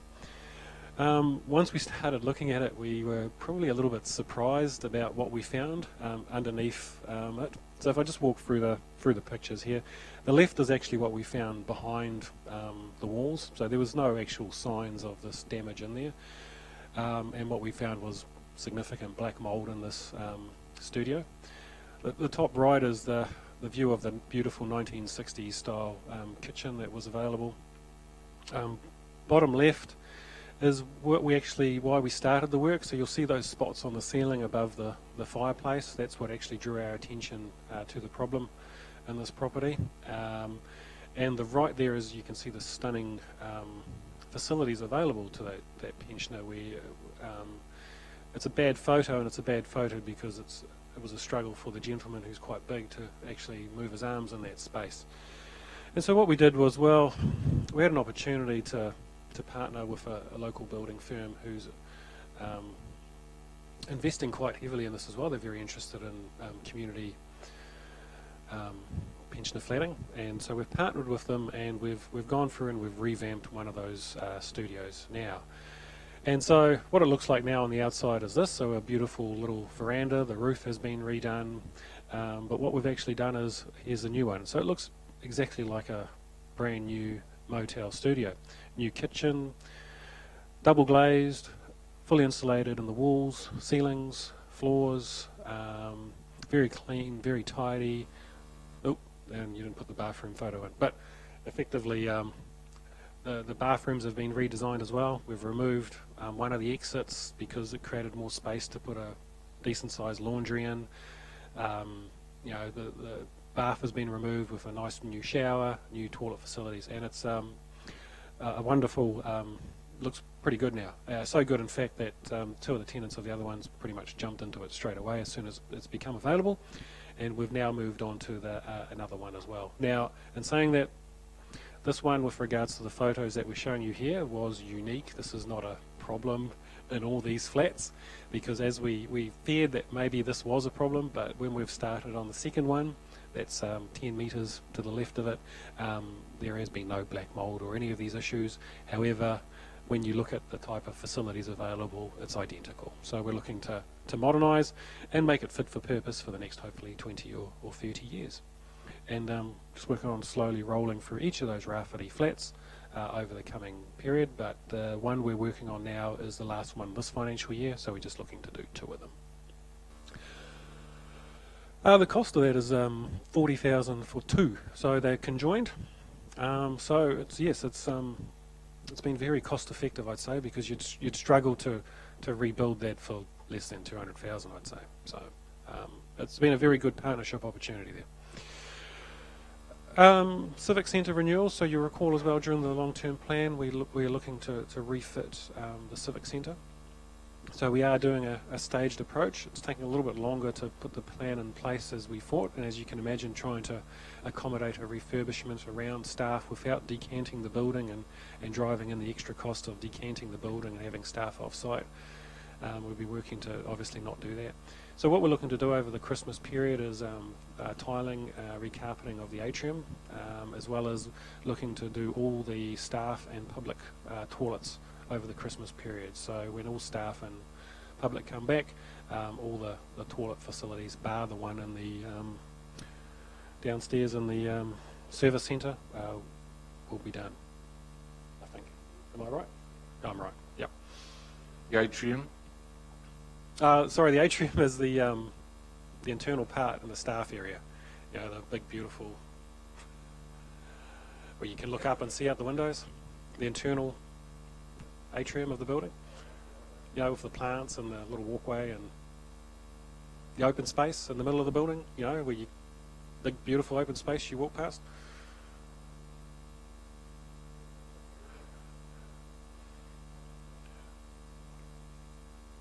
Your wisdom. But when we had to use the bay, loading bay access to come in, I think for the first time I noticed, a peculiar room on the left-hand side. Is it the staff sick bay? Because it was a pretty sick-looking room. Yes, that is, and that's also getting a refurbishment over that period. So, if you recall, many years ago, when the whole building was open to the public, there were there were staff toilets and public toilets, and when the customer service centre was built, some of those toilets were removed. So we're restating a couple of them as well. So there was a photo, I'm not sure. Oh, there we go. So this used to be the finance storage room of all our files, so we've obviously removed those and we're reinstating the toilet facility in there, so that'll be brand new, and then the old toilet next door is getting removed, and a new staff welfare and a kitchen facility is being put next to it as well. And there's a very detailed drawing of the ground floor which might be quite difficult to view, but what's been happening is actively working with all the staff around seating, how we work with each other, what sort of furniture is applicable, and seeing as best how we can accommodate everyone to match their needs. Councillor Martin, Mr. Martin. Thank you, Mr. Chairman. Re the Rafferty Flats Council some time ago did a fair bit of work on new buildings down there. Who is the partner that Council is got at the moment, or haven't they got a partner as far as the refurbishment? Is it a community house provider, or is it just a local builder who's... TDC Construction, it's a local builder that's doing some work for us. Yeah. TDC Construction. It's just a small local builder in town. Yeah. Councillor Martin? Sorry, Councillor Maxwell? Thank you, Mr. Chairman. Thomas, I'm really pleased to see the good work that's going on at Rafferty Flats and some of our other pensioner places. That's one of the very early ones at the Rafferty Flats. But I think the other one is when Bob Martin was a councillor on Edby, I recall he was the one who moved the motion that we put all insulation backs into all the places to keep some of it warm and that, and so he'd be pleased to see the work that's going on. in our place. But keep up the good work with the pensioner flats. Yes, thank you, Mr. Chair. I think our conduct as a landlord with our pensioner flats has been quite poor over the years. Just in the last few years, I've been into quite a number. They smell. Many of them actually smell, and I suspect it's because years ago people were able to smoke in their flats, and so in those apartments, and they're cold. They've been cold, and I want to be reassured that it's all very well doing them up, but I want to make sure that we do have a program of a maintenance schedule done up, so that every one of them gets looked at, and if there's nothing needed, fine. But somebody sometimes needs to actually go into go inside and talk to the people and see what their needs are. I've been very, very saddened by what I've seen, and older people won't complain. They don't complain. They just sit quietly, and they do the best that they can with their furniture and things like that. But we shouldn't have just left them and dumped them in there, because I do believe that's what's happened. Ones at Nogataha, they're not shy at complaining, and I've been out to them, and also staff and solving some issues in terms of water heaters and God knows what else. So I think you're right, Councillor Raukawa, take a systematic approach to refurbishment. That's what you talked about earlier, Thomas? Oh yes, look, the maintenance of some of these has been unacceptable, I guess. We talked during the long-term plan where we shocked you with some photos of the state of our buildings. That was a legacy that we've inherited, and this is our approach to dealing with the worst case of them. A lot of the other flats are nowhere near the age and the state of these Rāwhiti ones. Not all of the Rāwhiti ones are as bad as that, but we are actively working on it. And when we're made aware of any maintenance issues, we react appropriately. And there's always, I think we mentioned it before, that we get about 1,500 calls per annum from the pensioners. So, and if you talk about the item that we talked at strategy and policy, the staff there do sometimes blend into the social work aspect of it, but maybe not to the extent that probably those people require. Yeah. Councillor Kumar? Through the chair, I think we should refer them to Revisit Foundation.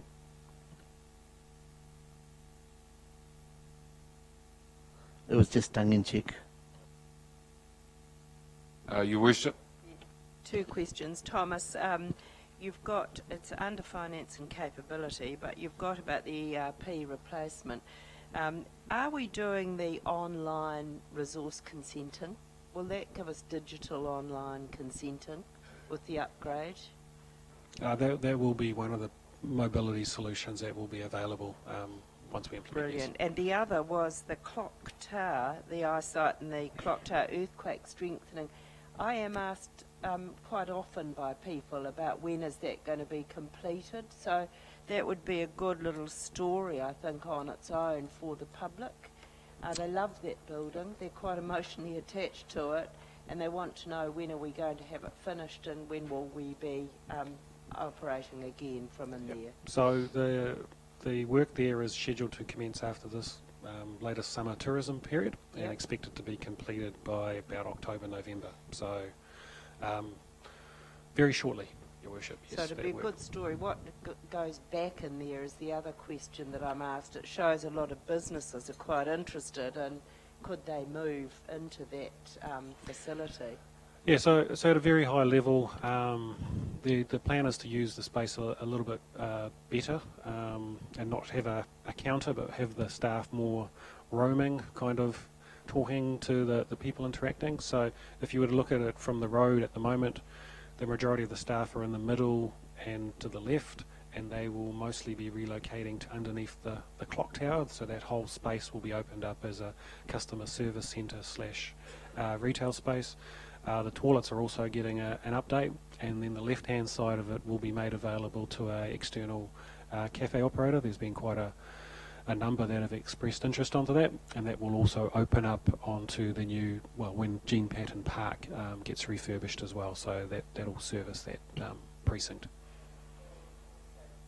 on that, a lot of people love the footpool, and I know there's issues about the footpool, but it was quite symbolic when you arrived in Rotorua with that little footpool. Are we going to fix it? I don't know, Your Worship, but I'm happy to ask and find out. But it would be wonderful if it could be fixed as a spa destination. They're not swimming in it, but they love it. It's quite different from anywhere else in New Zealand.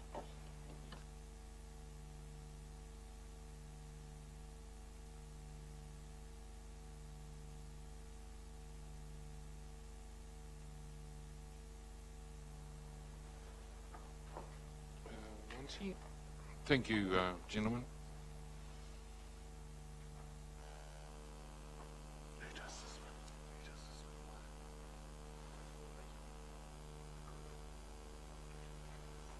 Welcome, Monty. Thank you, Mr. Chair. My report is there on page 51, one from Thomas. I'll take it as read. Probably a couple of highlights that I'd like to bring would be obviously the succession of losing three eminent Te Aroha leaders just in recent weeks is one, and of course one of whom is a Te Tato board member, and Te Tato will be looking at that shortly in the future. The other probably to bring you up is the variety of conferences and events that we've had to attend, supporting the Mayor, Deputy Mayor, and also Councillor Trevor Maxwell in a range of activity which has taken us from the movie launches through to a Tourette's group being welcomed here, which I might say that Tourette's group themselves, especially the parents, were effusive in their thanks for us as a council being able to give them so much time and energy and providing a welcome to them. And probably lastly, we welcomed as part of a group, an international group of conference attendees at the Energy Event Centre alongside Cultural Ambassador Trevor Maxwell.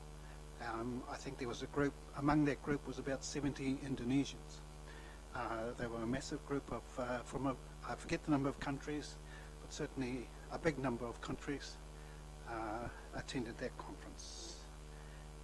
And probably just as an aside, the bicultural Taumarangi program, which we approved this time last year, of course we're now nearly 1 year old, and we will be undertaking a review of that, and of course the reviews are ongoing, of course, but we'd like to continue that program as we go into 2017, and that's noted there as well. Thank you, Mr. Chairman. Thank you, Mr. Chair. I don't see it noted here, and it's probably before this report through you, Monty, but I just wanted to place on record the overwhelming support I've had from the community for Ben Manley's lectures on the Fenton Agreement. They were sellouts, both of those, struggled to accommodate everyone, but huge positive feedback from both of those.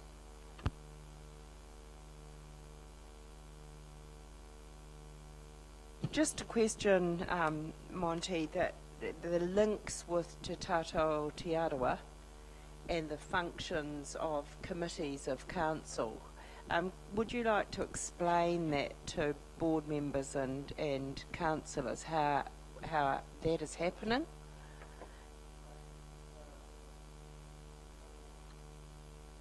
Apologies.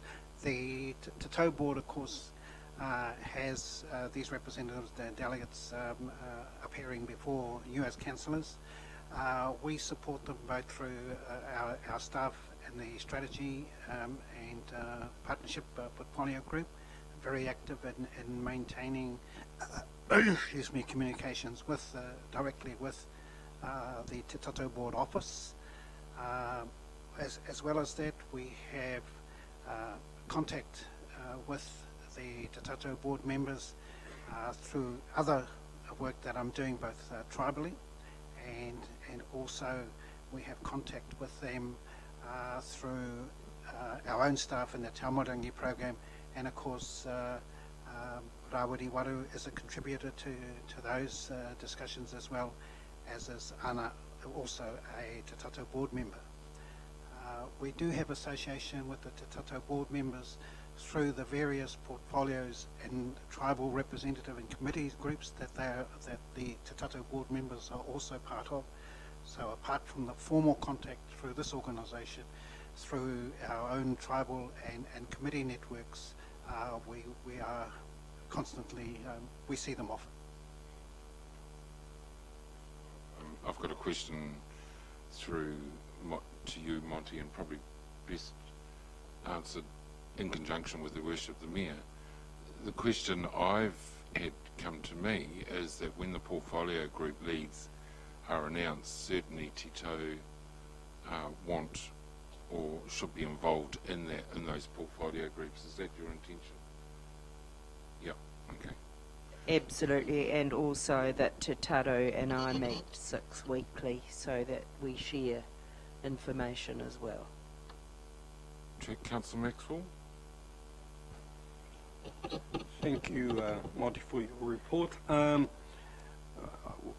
question I've got is I've heard from some of the staff they've really enjoyed these Marae Noho programs, so I presume they will be continuing. We have more classes next year and open to all staff again. Yes, you'll see at the end of that paragraph, there's a rollout into the programs for 2017. And yes, they've been very popular. We've been very successful in being able to build the bicultural capability of the staff, and the staff have come back really thrilled with the opportunity that they've had being part of that program. Excellent.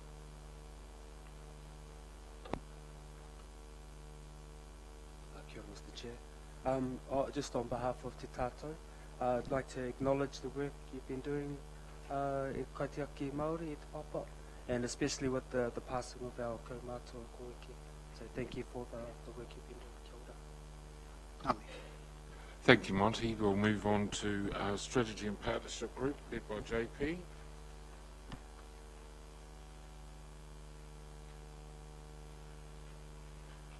You've all had an opportunity to read the report. Have you got any questions? Anything you want to highlight, JP? Thank you, Mr. Chair. Just a couple of things to highlight. Probably the first one, and it's on the bottom of page 51, councillors. You can see there that there's quite a large emphasis on the health and safety space, and we've got a re-accreditation meeting planned for the 15th of December. As you're aware, and you can see in the notes there, because of our tertiary accreditation, so there's that's the highest level of accreditation you can obtain as an organisation, we get a discount of approximately 20%. ACC are phasing that out, but they gave people the opportunity to secure that discount for a further year or two. I can't remember whether it's 2 or whether it's 1, but for us that's a savings of in the order of $100,000 plus. So it's quite important for us, so we were quick to move to try and get ourselves re-accredited before they closed off the scheme. So quite important one just to note there, councillors. The other thing too that you'll possibly notice is that there's 3 departments that report through to me, obviously people and capability and strategy, but also the governance and partnership team. Now they're not reported on within this operating report, and as you're aware, obviously their workload has been focused on your induction, the training, and obviously all the agendas for these first few meetings of establishing representatives on different committees and on the community boards, and the next agenda on the 15th really brings to a conclusion a significant amount of work for that governance and partnerships team. So councillors, happy to answer off any other questions you may have. To answer any questions right through to planning policy. Right through to about halfway down page 55. Yeah, that's right. To so people portfolios, sustainable living, inner city, strategic portfolios. Any questions on those pages? Thank you, Mr. Chairman. I did put my hand up before with the pensioner flats, but we'll get an answer on page 54. Rotorua Healthy Homes, due to change in EECA matching funding, new legislation requiring landlords to insulate homes. I take it all the pensioner flats are properly insulated. And the other question is, with the change of policy, what impact is it having on the funding to Rotorua Healthy Homes? Mr. Chair, we have covered that. So ECA is discontinuing that funding, so the Healthy Homes insulation schemes are pretty much wrapping up. We talked about it previously, and I think Thomas has touched on those units which are in the worst condition, so he is sort of going through testing the retrofitting of further insulations. So we're going to have to comply with those new landlord requirements around the insulation over time. I think it's through till next year, but certainly he's working through that. I don't know if Thomas wants to add anything more to what he presented earlier. I think the issue was covered pretty extensively. With the answer to your question, we have 152 pensioner flats, and Councillor Okawa-Tate did mention before that some of them were very cold. So what I'm asking was, have they all been insulated? If the answer is no, then tell me no. Frank answers that question. Sorry, Councillor Rick. That in my brain. Councillor, much more beautiful Councillor Okawa-Tate. I think Councillor Okawa-Tate asked that question earlier, and there's a systematic program to go through and retrofit all the pensioner housing. And Councillor Gould, JP said that, Thomas actually highlighted in his report that the one that he showed in the photographs was not indicative of all the pensioner housing units. Your worship. Just a question, and it may be measured through Solgam, but I am concerned to see that you've had to increase staff because of health and safety and the impact of the Act. We actually thought you were going to bring back a report about this time to increase the staffing in the planning division because of the demand there. Are you watching that with Solgam as well? Because while we do take health and safety very seriously, this is just a response that we've had to increase staff numbers because of the Act? Yes, is the short answer. Our manager in that area, Richard Bird, he's involved nationally in sort of the local government New Zealand sector, and the information's around people and capability, so he is aware of what's happening nationally, and our perspective of that is we're an organisation that operates a huge number of contractors and external contractors to us, and so apart from our own staff, we're probably exposed far more than most businesses to the significant changes that came through from health and safety. So we've had to take it very seriously and look at the capacity and the capability we have to support the Act. Bob Martin. Thank you, Mr. Chairman. Following on the same vein as our Mayor, 22 vacancies, 39 new employees, 17 extras. The difference between the two. Was it that many? That's health and safety has actually created an extra 17 people? Because you've got 22 vacancies and you replaced it with 39 new employees. No, through Mr. Chair, what we've got there is two different things. One of those is the recruitment that's been undertaken across the whole organisation. So Mr. Martin's referring to the top of page 52, which just talks about our normal turnover. So sort of a normal organisational turnover is somewhere between sort of 5 and 12% is pretty normal. So we do have within our overall cap for the organisation, and it's the last bullet point reported there still says Council continues to track under its FTE cap that we have in place. The changes in health and safety actually are recorded on the page before, which is on page 51. So we've taken our capacity in that area for that central resource from 0.5 or 0.5, so half a resource, through to 1.6. So again, we're conscious that is an increase in the amount of resourcing, but we're managing certainly within our overall FTE cap as well. I think it is a little bit misleading at the top of page 52, JP, because it says 22 vacancies were advertised between August and October, and 39 new employees started during this period, but they would have been for filling vacancies prior to that. So it is a little bit misleading. I see where you're coming from. No, none of us do. None of us do. Yes, Thank you, Mr. Chairman. Through you. JP, can you tell me how many FTEs we actually have on the total payroll that includes CCOs currently? Through which, Mr. Chair, no, I can't. I think the Chief Financial Officer in some of his reports shows the numbers that are included for the core organisation on his sort of chart of those key metrics, but I'm not aware of what the numbers are across the wider family for the council or the organisation. We can get that information for you. Can I put a formal request in that we receive those figures each month as part of the normal reporting?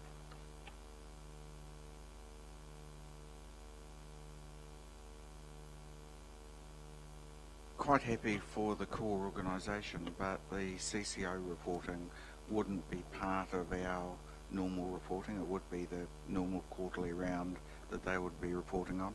But it is the total number of staff that I'm interested in seeing, please. Can we have that on the report each month? Thank you.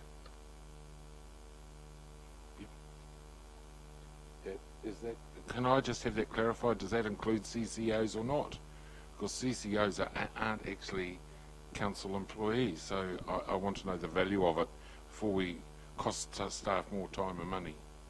Mr. Chairman, this is an issue that's been going on for quite some time now. People aren't interested whether the wage bill is actually paid by a CCO or by this council. It is still ratepayers' money, and I would like to see how many staff we are employing in total, including CCOs, reported on a regular basis. Thank you. Councillor Hunt? We get a cap. We have set a cap, an FTE cap. That is adequate information for a governance body to know whether we're over the cap or under the cap. Whether the staff numbers move between... Councillor Hunt. Excuse me, Councillor Kent. Councillor Hunt, through the chair. Whether those numbers move between departments and how they're allocated. Our job at a governance level, at a high level, is not at a management level. We have set the cap. If the cap needs to be discussed, then that's where our conversation ought to lie. Think needs to be elaborated on is does the cap only include core council but excludes CCOs? Okay. Councillor Kent, that's the issue. So can we have that is the issue. I would like to see reported how many staff we have in terms of FTEs, including CCOs, reported on a regular basis. That's all I'm asking for. It's not that difficult to do. There's no need for a point of order. We can do that quarterly. The point of order I was raising was the fact that Councillor Hunt was talking about only included the council itself, the core business. It did not include the figures I was asking for. Okay, I'll get the CEO to comment on this, because this matter needs to be resolved, because we get it in nearly every round of meetings.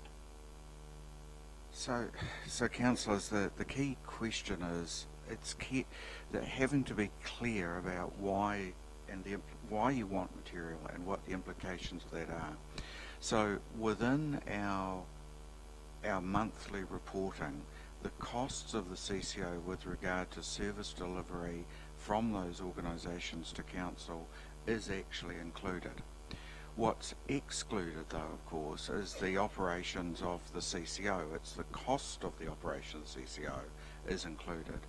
The problem with starting to look at FTE numbers is that, for example, Rotorua Contracting, I'm aware, has now started to take on at least 2 to 3 new contracts, which are in fact outside of council business. They would have actually been employed staff to do that, and that would be totally outside of any work that's been delivered for council. So if you start including FTE numbers, you may, in that example, see changes in staff numbers coming through. And the question then arises is why? Well, fundamentally what you're talking about are changes within the CCO and the work that's been delivered within the CCO, based on the statement of intent for them, that they're actually undertaking their business. The cost implications, of course, of the CCO are regularly included, and so you're able to actually monitor in Castle Corp's Rotorua Contracting's case, you're able to monitor the cost of delivery through our regular reporting, because that is included. But things like FTE numbers can be quite misleading. So the answer to Councillor Kent's question is no. But we can have FTEs and we can have CCOs recorded every quarter. Does that satisfy that we get it quarterly, Councillor Kent? As long as we have it on a regular basis, it doesn't really matter whether it's monthly or quarterly, but I want to see how many staff this council employs in total. Yeah, okay, but the point I'm going to make, Councillor Kent, is what's the purpose of taking that information in isolation? Because as the Chief Executive has just said, the FTEs and the CCOs might go up by 8 to meet the demand for outside work that is required. And so you'd have to take into account the income derived from those new appointments and the costs of doing that work as well. So I think I'm hearing what you're saying, that it's providing you get some indication of where those things are heading over a year, quarterly, you'd be quite satisfied with that. Yes, I have. Thank you. Awesome. Okay, let's move on. Mr. Chair, can I just add something further to that? I suppose the question I would have too is what is the relevance of it as a metric at all? And I would make a reference to, we have a statement of intent that we agree with our CCOs. So we define what we want them to achieve. We also then have a funding agreement with them to give them X amount of money to achieve those things. The how they achieve those things is determined by that separate board that you hold accountable and their chief executive. Now, we could get back some quite spurious results in looking at the number of FTEs, and the chief executive has highlighted Rotorua Contracting. But equally within the Destination Rotorua CCO, they could range between employing their own staff to undertake those deliverables or using contractors all over the show. So your ability to actually see the validity of the staff numbers is quite limited, because it's about what they're delivering JP, against the funding. I'm sorry to interrupt you. I don't want to get into debate. I think that's semantics. The reality is Councillor Kent quarterly is happy to have a copy of the FTEs and the CCOs as per our funding agreements. That's not a problem. He just wants an indication to get a trend as to where things are moving. But as I've also warned him, he can't take those into isolation, because you need to understand the activity within the CCO in that 3-month period as to why they've either gone up or gone down. I mean, look at the bathhouse, for example. There's a classic example how things can change up and down, and I think that's all he's requesting. Councillor Hunt? I have an issue with that. I don't think it's our business, other than what has been spelt out by JP, that the numbers and the staffing levels of the CCO, they are independent. That's why they're council-controlled organisations. They're not the core business of council. And so to require another report at cost, which has no bearing on how that's going to be managed, we set out the KPIs under the statement of intent. Whether the numbers go up, down or sideways will not change until we have that discussion about setting their KPIs. It is trying to micromanage an organisation that we have put at arm's length with their own board of directors. Now, if we're going to do that, I'd like a vote around the table about whether others support, whether that report has any validity at this point, because I certainly don't support it. Thank you, Mr. Chairman. The reason I want that is because as an elected official, I am accountable to the public for the CCOs, just as I am accountable to the public for the main core business of this council. And at the moment, I have no idea what's going on in the CCOs, because I still haven't even seen the financial results from them from last year. So that is why I want to know what is going on in the CCOs, and I would like to know the total number of staff employed by this council, because over the years it was one of the main problems with the council, was that staff numbers were growing exponentially. I wish to see that that has been addressed and that we are doing what we're trying to achieve. Through the chair, councillors, just as a suggestion, it may be worthwhile taking this discussion through into a workshop on monitoring CCO performance, because what council has done through CCOs is to set in place boards. What you are doing is that you are holding those boards to accountable to deliver outcomes. It is up to the board to make operational decisions as to how they're going to achieve those outcomes.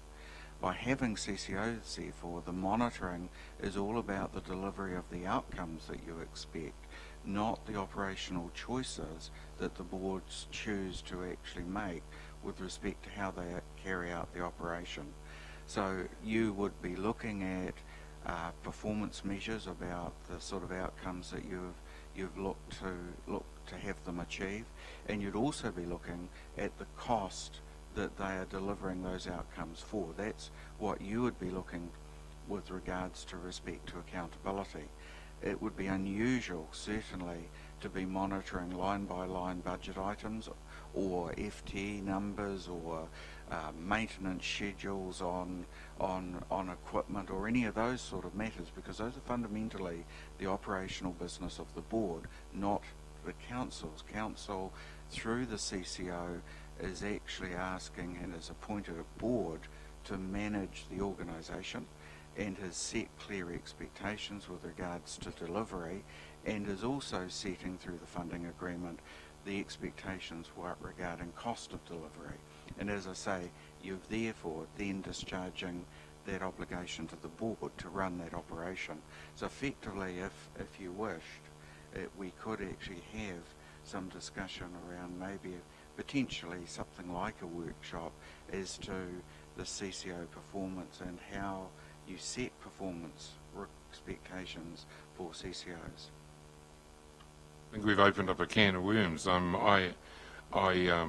fully cognizant of the fact that we can provide the information on the FTEs for council, but we set up the CCOs to operate and to deliver us certain outcomes.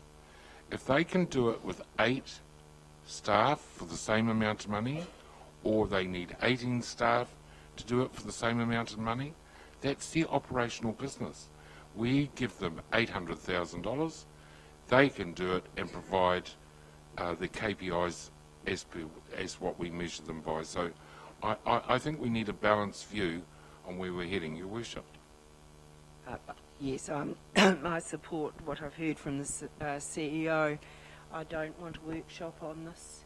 This is about governance and understanding our role, and I think it's abundantly clear that that request for information should be ruled out of order. Well, I'm not going to go that far. In terms of the CCO information, I mean, that's covered in, will be covered quarterly. I'd already got agreement 20 minutes ago that the Councillor Kent was quite happy with the FTE information and the CCO information coming through quarterly. I mean, we set the parameters and the KPIs for the CCOs annually anyway, and if he wants to measure them and he wants to spend time doing that, that's fine. It'll be for all our information which we're going to get anyway on a quarterly basis. So let's move on. Right, are there any further questions on planning policy and the economic growth portfolio? Oh, sorry, Mr. Martin, I'm sorry, I had you listed. Mr. Chairman, I quite agree with you about moving on. We haven't got sufficient information in front of us to make an educated decision of whether we have or haven't in respect to it. I agree with the Worship the Mayor, is that if we can have that workshop as outlined by our Mr. Williams, I think that's what we need at a later date, and then we can make a reasonable suggestion to the floor. Thank you. Think of our roles and stick to them. Donaldson, point of order. We had an LGNZ workshop on governance since the election, and it addressed the matter of CCOs. We've had that workshop. Okay. Thank you. Okay, we need to move on.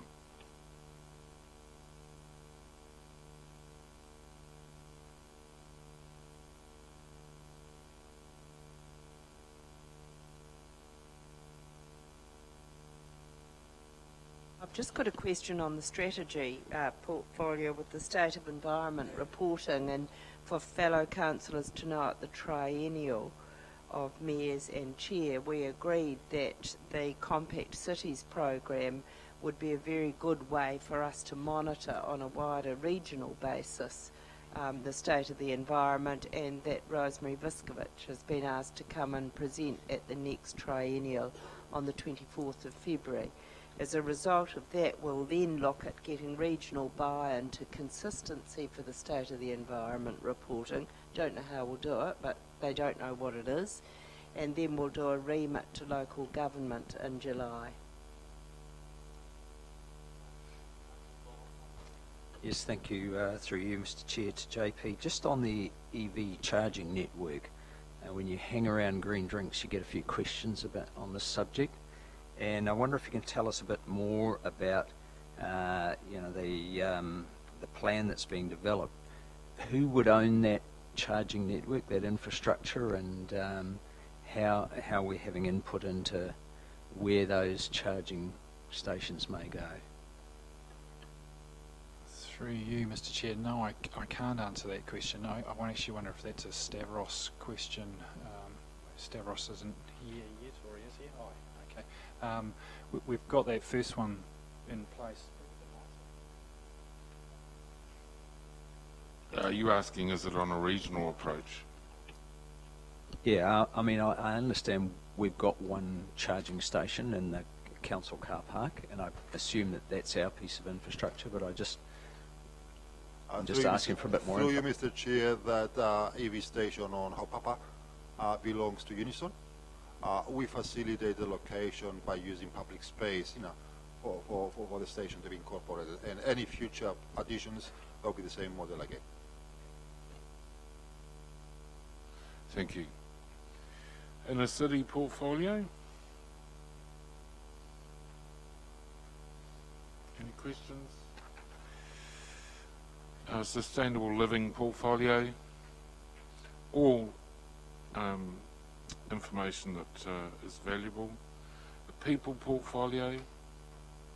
Rob, would you like to come up with JP, please? You can see the major work that Sport and Rec are doing, the Rails Trusts and the trail counters to find out what's happening out there. Of course,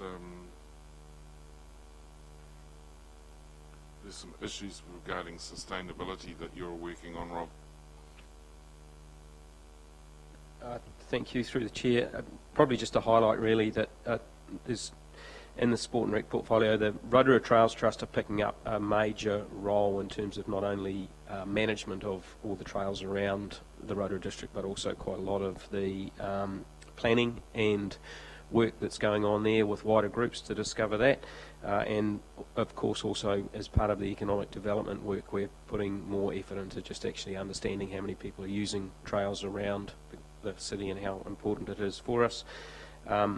One of the other things that probably should sit in there that's missed out too is the new Spaces and Places plan, which is a regional plan on how territorial authorities will invest in sport and recreation spaces and places, and that's been something that's been going on for a couple of years, and will come to council later on. Is out there in the consultation phase at the moment, but that's another sort of key portfolio area from Sport and Rec. I wish to highlight to members is, as a result, and Raj, you'd be interested in this, as a result of the LTP submissions last period, we had a group come in and say they believed our skateboard was a dog and that we needed to step up, we needed to make an investment in. So what happened with the Sport and Recreation, Rob facilitated a group of the users, and they're coming up with a design, and the funding issues will be dealt with during the next LTP. So that's the system and the process that evolves in how we get projects done. So, Rob, is there anything else you want to highlight in your report? What's this in the discussions regarding the Tukarangi Triangle? Would you like to highlight that? Because I'm quite interested in that area.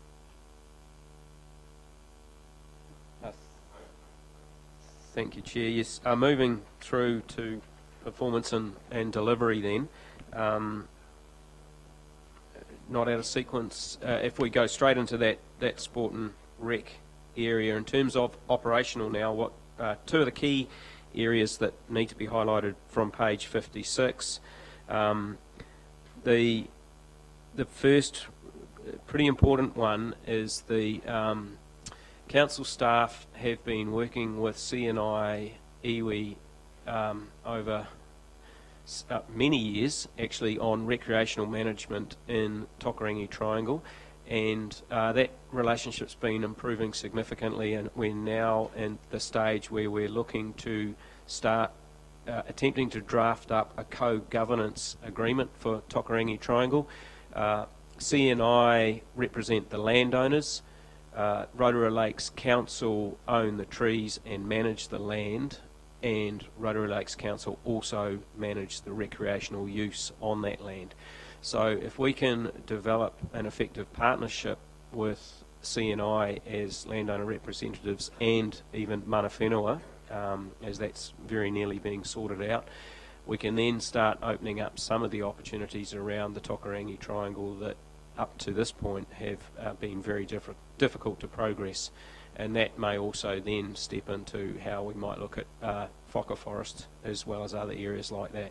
So that's an important piece of work that Council needs to be aware of, and as that co-governance relationship and partnership develops, we'll be coming back to Council with more information around that. Robert, have you got an update on the aquatic centre? I understand there's some issues that need to be advised regarding the aquatic centre. Well, in terms of the aquatic centre, operationally the indoor pool is being repaired, and that's actually opening today.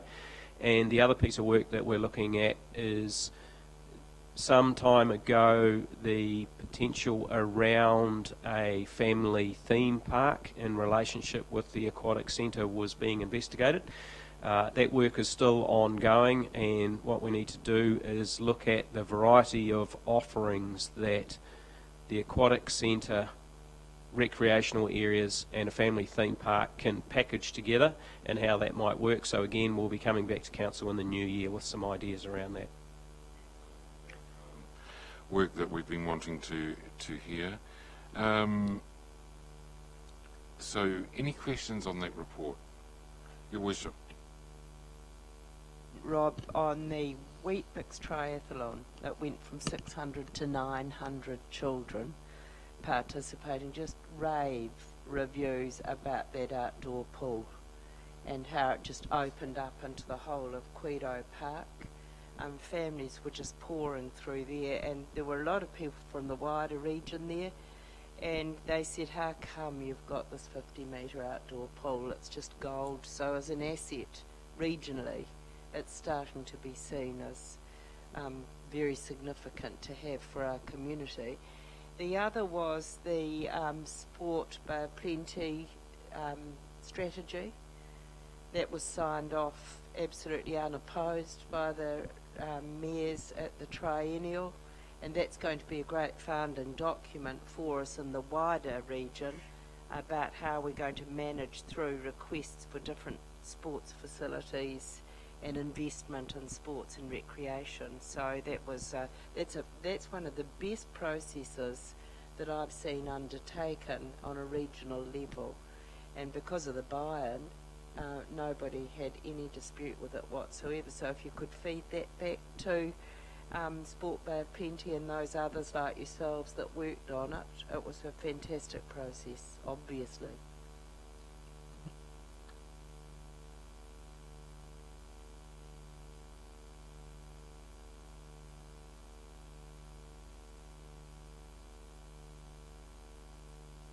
while Jason's coming down, at the top of page 57, it's interesting to see the information and the participants in those major events. I noticed Crankworks isn't there yet, but I'm sure it will be eventually. Welcome, Jason. Consent areas, limbs, that sort of thing, building consents. If you'd like to give us an overview, Jason, that'd be awesome. Yes, thank you, Mr. Chairman. Just a quick overview. You'll have read my summary there. In regards to numbers and what we're seeing, it is very, very busy. Rotorua seems to be very buoyant, which is good news. In terms of building consents, I'll just go through a couple of sort of trends or overviews.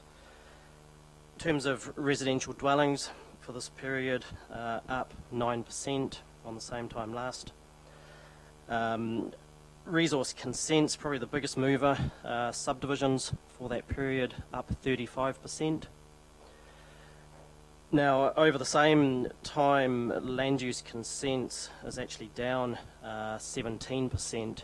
And having a look at the reason why and looking into it, the land use consents that we're receiving are generally more complex types of applications. Now, that's a direct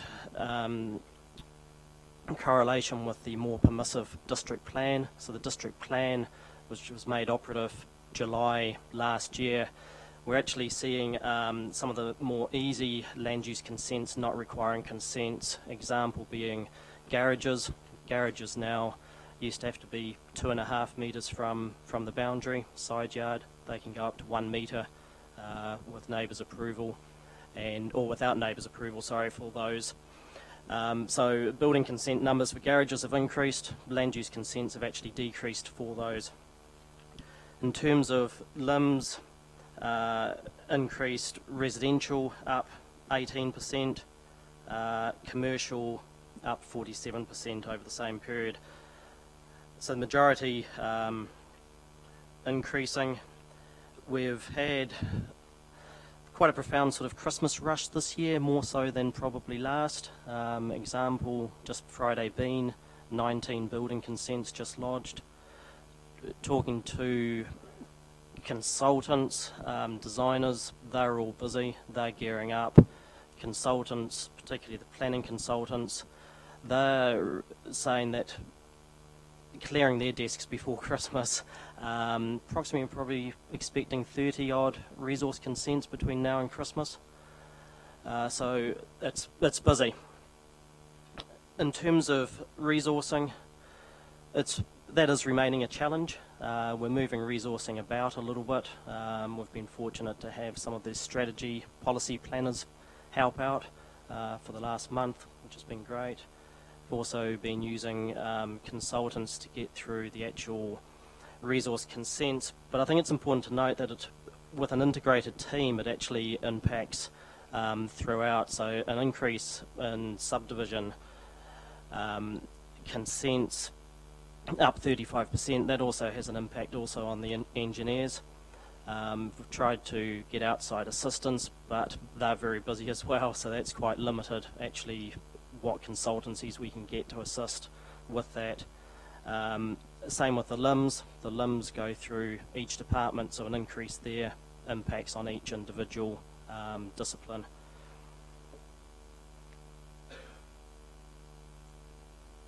It's probably enough said on yeah, so any questions? Your Worship?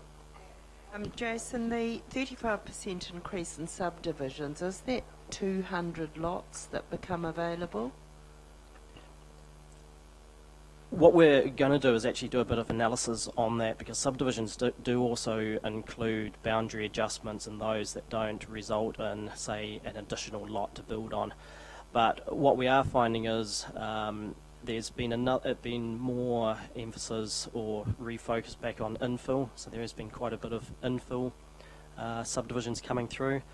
And of course, as you'd know, with the district plan opening up more land and enabling that, there's also been more multi-lot greenfield inquiries, pre-application meetings, that type of thing on that. But yes, that is one thing that we actually want to look at is actually analyse the total number of additional lots as a result. Thank you, Mr. Chairman. Mr. Chairman, through you, I'd like to pay a compliment to the planning department. It hasn't been easy to pick up the new district plan, and I won't say that I've got a conflict of interest here, but basically is that they have bent over backwards with other developers to do what they can do. But the real problem that we've got in this town, and probably other towns as well and districts, is the geotex. The certifying of the land so a house can be built on it. It's taking an extremely long while to get it through. The reason being not so much the structure, there is a lack of those professional people out there that can actually do it. And you've got a waiting list in a lot of cases with your building drafts people of anything up to 6 months. In the structural, you've got anything up to 9 months. So the capacity is full. That's really what's taking place. So again, I say well done to the planning people. Jason, is that your experience, what Bob's talking about? Yes, Mr. Chairman, it is. It's if we think we're busy, outside world are just as busy, and there's only a limited resource of geotechnical engineers. The recent earthquake, Kaikoura, has also put a strain dealing with some, and then they have to put their resources into what is considered of a national priority. So yes, yeah. Councillor Gould. Mr. Chairman, page 52, may I suggest that the next report we get has got commentary on operations for the month. Can it list the month that's involved, please? Because at the moment it doesn't state which month it is. And you also put down building consents. You know, this year was same period last 41 versus 42, and yet the paper a few weeks ago indicated that the building consents on commercial was way up with a vengeance. So what's the correct figures? And I believe the daily, what was that, the Daily Post figures? Yeah, it's a different reporting periods, I understand, of, and it's a snapshot in time, so it depends when the actual reporting period was. The current figures is what I've reported on, but again, that was at the time of writing at the end of November.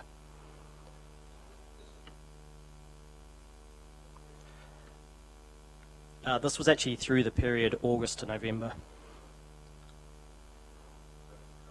Posterior, Councillor Gould. Any further questions? Okay, we'll now move on to water solutions. Eric. Very cool. Thank you very much, Jason. Thank you, Mr. Chairman.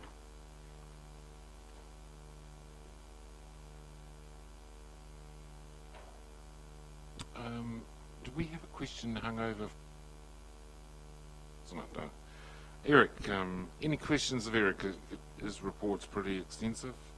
Covers Pūringa, Awaho, sewage inflow, water supplies, everything. Any questions? Anyone got any queries? Oh, Mr. Stanton. Thanks, Mr. Chair. A couple of questions, Eric. The floating wetland, the plants appear to be growing vigorously at the moment, especially around the edge. Is there an intention to restrict the growth of those, or are they just going to grow naturally, and what sort of height are they going to attain? Kia ora again. I can't answer that question. I'm not sure whether we are intending to harvest or cut that growth. There was a comment the other day that it was growing really well, which is a good thing, but I would need to find out a bit more about our ongoing management of it, whether it's going to be naturally self-sustaining, or I'm aware that some of those wetlands are harvested to reduce that growth. I would have to get back to you on that one. Yeah, just to follow up on that, Mr. Chair, I would assume that if they do grow to much of a greater height, that they would eliminate the effect of the wetland overhead. I have one other question, if I may. Regarding the design of the or the new wastewater treatment plant, on the bottom of page 60, you refer to investigations into an alternative discharge option having been stalled and a proposal of an organisational-wide approach be implemented to address this matter. Can you elaborate on that somewhat? I can't elaborate too much on that. This particular project has been run in detail by Andy Bell. I believe the comment is that at a staff level, it's probably been taken to as far as it can go at a staff level that have currently been involved, and we need to involve wider part of the organisation to a really integrated approach to dealing with the organisations that have concerns. Thanks. I think enough said. Thanks very much, Eric. We'll move now on to Stavros. I'm sure you've been waiting with bated breath, Stavros, to come and help us. Eric? If I may, I think there was an earlier discussion about Mamaku water supply, yeah. and some comments sort of left over to this, which I have reported on here. Yeah. And the report there is related to the earlier list of KPIs that aren't currently achieved. Just a bit more details here. The drinking water standards are 157 pages long, A4 pages, so they're quite detailed, and I'll try not to take too long. But yes, the Mamaku is the only one that's currently, I say, they're not capable of compliance. All of the other supplies have UV light, which is capable of inactivating protozoa, the Cryptosporidium and Giardia. All of the supplies, including Mamaku, have chlorine, which are entirely capable of inactivating bacteria. Our strategy was, because over previous years the bore sources there have always shown to be completely free of bacteria, our strategy was to achieve the drinking water standards by having those sources declared as secure, in other words, not requiring any further treatment. Part of the process to having that confirmed was undertaking very detailed and very frequent bacterial sampling, and in fact it did detect a very low level, which really made that strategy not achievable. So now we we've gone back to, or we've been forced to go back to the method of compliance, which is UV treatment, and so that will bring it into line with all the others. I will say that our sampling of drinking water supplied has always been totally clear. The water we're supplying is totally in compliance with the drinking water standards. What we need to do is put in the treatment processes that will satisfy the other requirements, which is to actually eliminate any risk entirely. We are also have to formulate water safety plans, and we have water safety plans in place for Mamaku, which have been approved by the local drinking water assessor, and we've also carried out catchment assessments on that and all of our other supplies. So that's just really a bit more explanation of what had to be quite a condensed. So everything report. in your view is up to date. You're just scoping the UV for Mamaku at the moment. Yes, and it's a bit of an advanced advice that next year we'll have to provide budgets for that. Thank you very much. Just one other thing that in my report that I'd like to draw your attention to: inflow and infiltration on the sewer system. Just it's a problem that occurs in every sewer system. Inflow is water flowing in from rainfall directly into the infrastructure. So common source of that is people plumbing their downpipes directly into the sewer system, or raising patios up so that when it rains, the rainwater flows into the sewer system via the gully traps, and that results in an immediate up to doubling of our inflow into the sewer system. So what we need to do in a program, what we need to do is step up our program of inspection of private properties for these opportunities for inflow, and notifying the owners of these properties of what the faults are, and doing what we need to do to ensure that they fix those faults. That obviously is going to involve cost for them, and it's just, I guess, an advice that this may generate some comments and interest from those sorts of people, but it is a very important part of managing our sewer system, avoiding overflows, avoiding extra costs of pumping, and also with our wastewater treatment upgrade, minimising the amount of nutrients that are going to come out of that system, or maximising the efficiency of the system. So that's a quick update on those. Much, Eric. There are no questions. We'll now come to one of our favourite topics, which is transport solutions. And Mr. Michael's here. Welcome. Thank you, Mr. Chair. Very briefly, in the transport area, the main courses of our activities is to give effect to our business plan for the year, and the majority of this work relates to resurfacing our network. We aim to do about 8% of our network in terms of resurfacing, and a number of other supporting activities supporting the network. In parallel with that, we are working with NZTA and OPAS, where they are as a nominated consultant to progress the detailed business case for Eastern, Central and Western corridors. And sort of we're having a number of workshops, with the aim of developing a final recommendation for NZTA's board around about March, April next year. In the west sides, I think I don't have a lot more to report other than to complement or supplement the report I gave to you last Thursday. Obviously, we are into the transition phase, and the information is it's been provided to you last week. In the rural fire side, we are entering into the rural fire season at the moment, and we are working with FENS, which is a Fire Emergency New Zealand, which is a new body formulated to absorb both the urban fire service and the rural fire service together by July next year. And we are undertaking a number of processes with them to identify the resources and the procedures to be followed in that respect.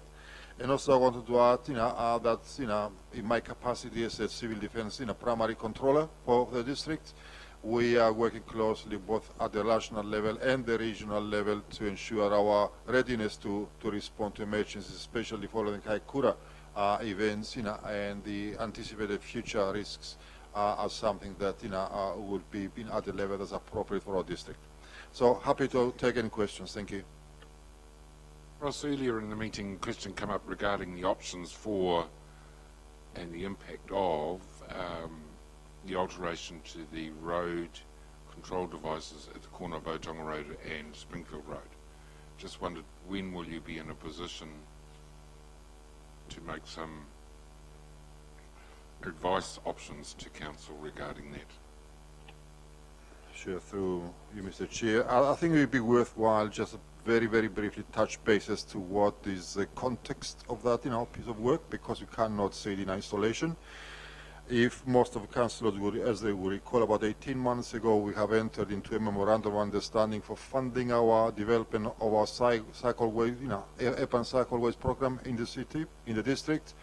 The two government agencies, the New Zealand Transport Agency and the Urban Cycling Way Fund, they offered us to 2/3 of the total costs to develop a comprehensive urban cycleway network. Of course, there were conditions attached to that. Those conditions were, one, to develop the skeleton or the main frame of the urban cycle network. Is about 27 kilometers of shared walking and cycling corridors.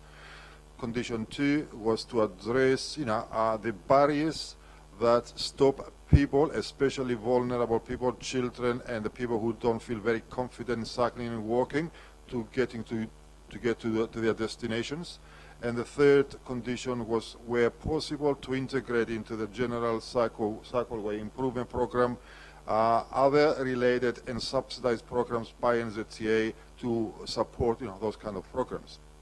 When we come to the Otonga intersection, which I understand that's the subject of your inquiry, a shared cycleway and walkway path is developed to connect from Mahimo Gorge, which is the NZTA roundabout project, and Te Puia area, all the way up Springfield, and eventually that corridor will continue up Pukehangi, down Devon Street, and going through towards Western Heights in due time.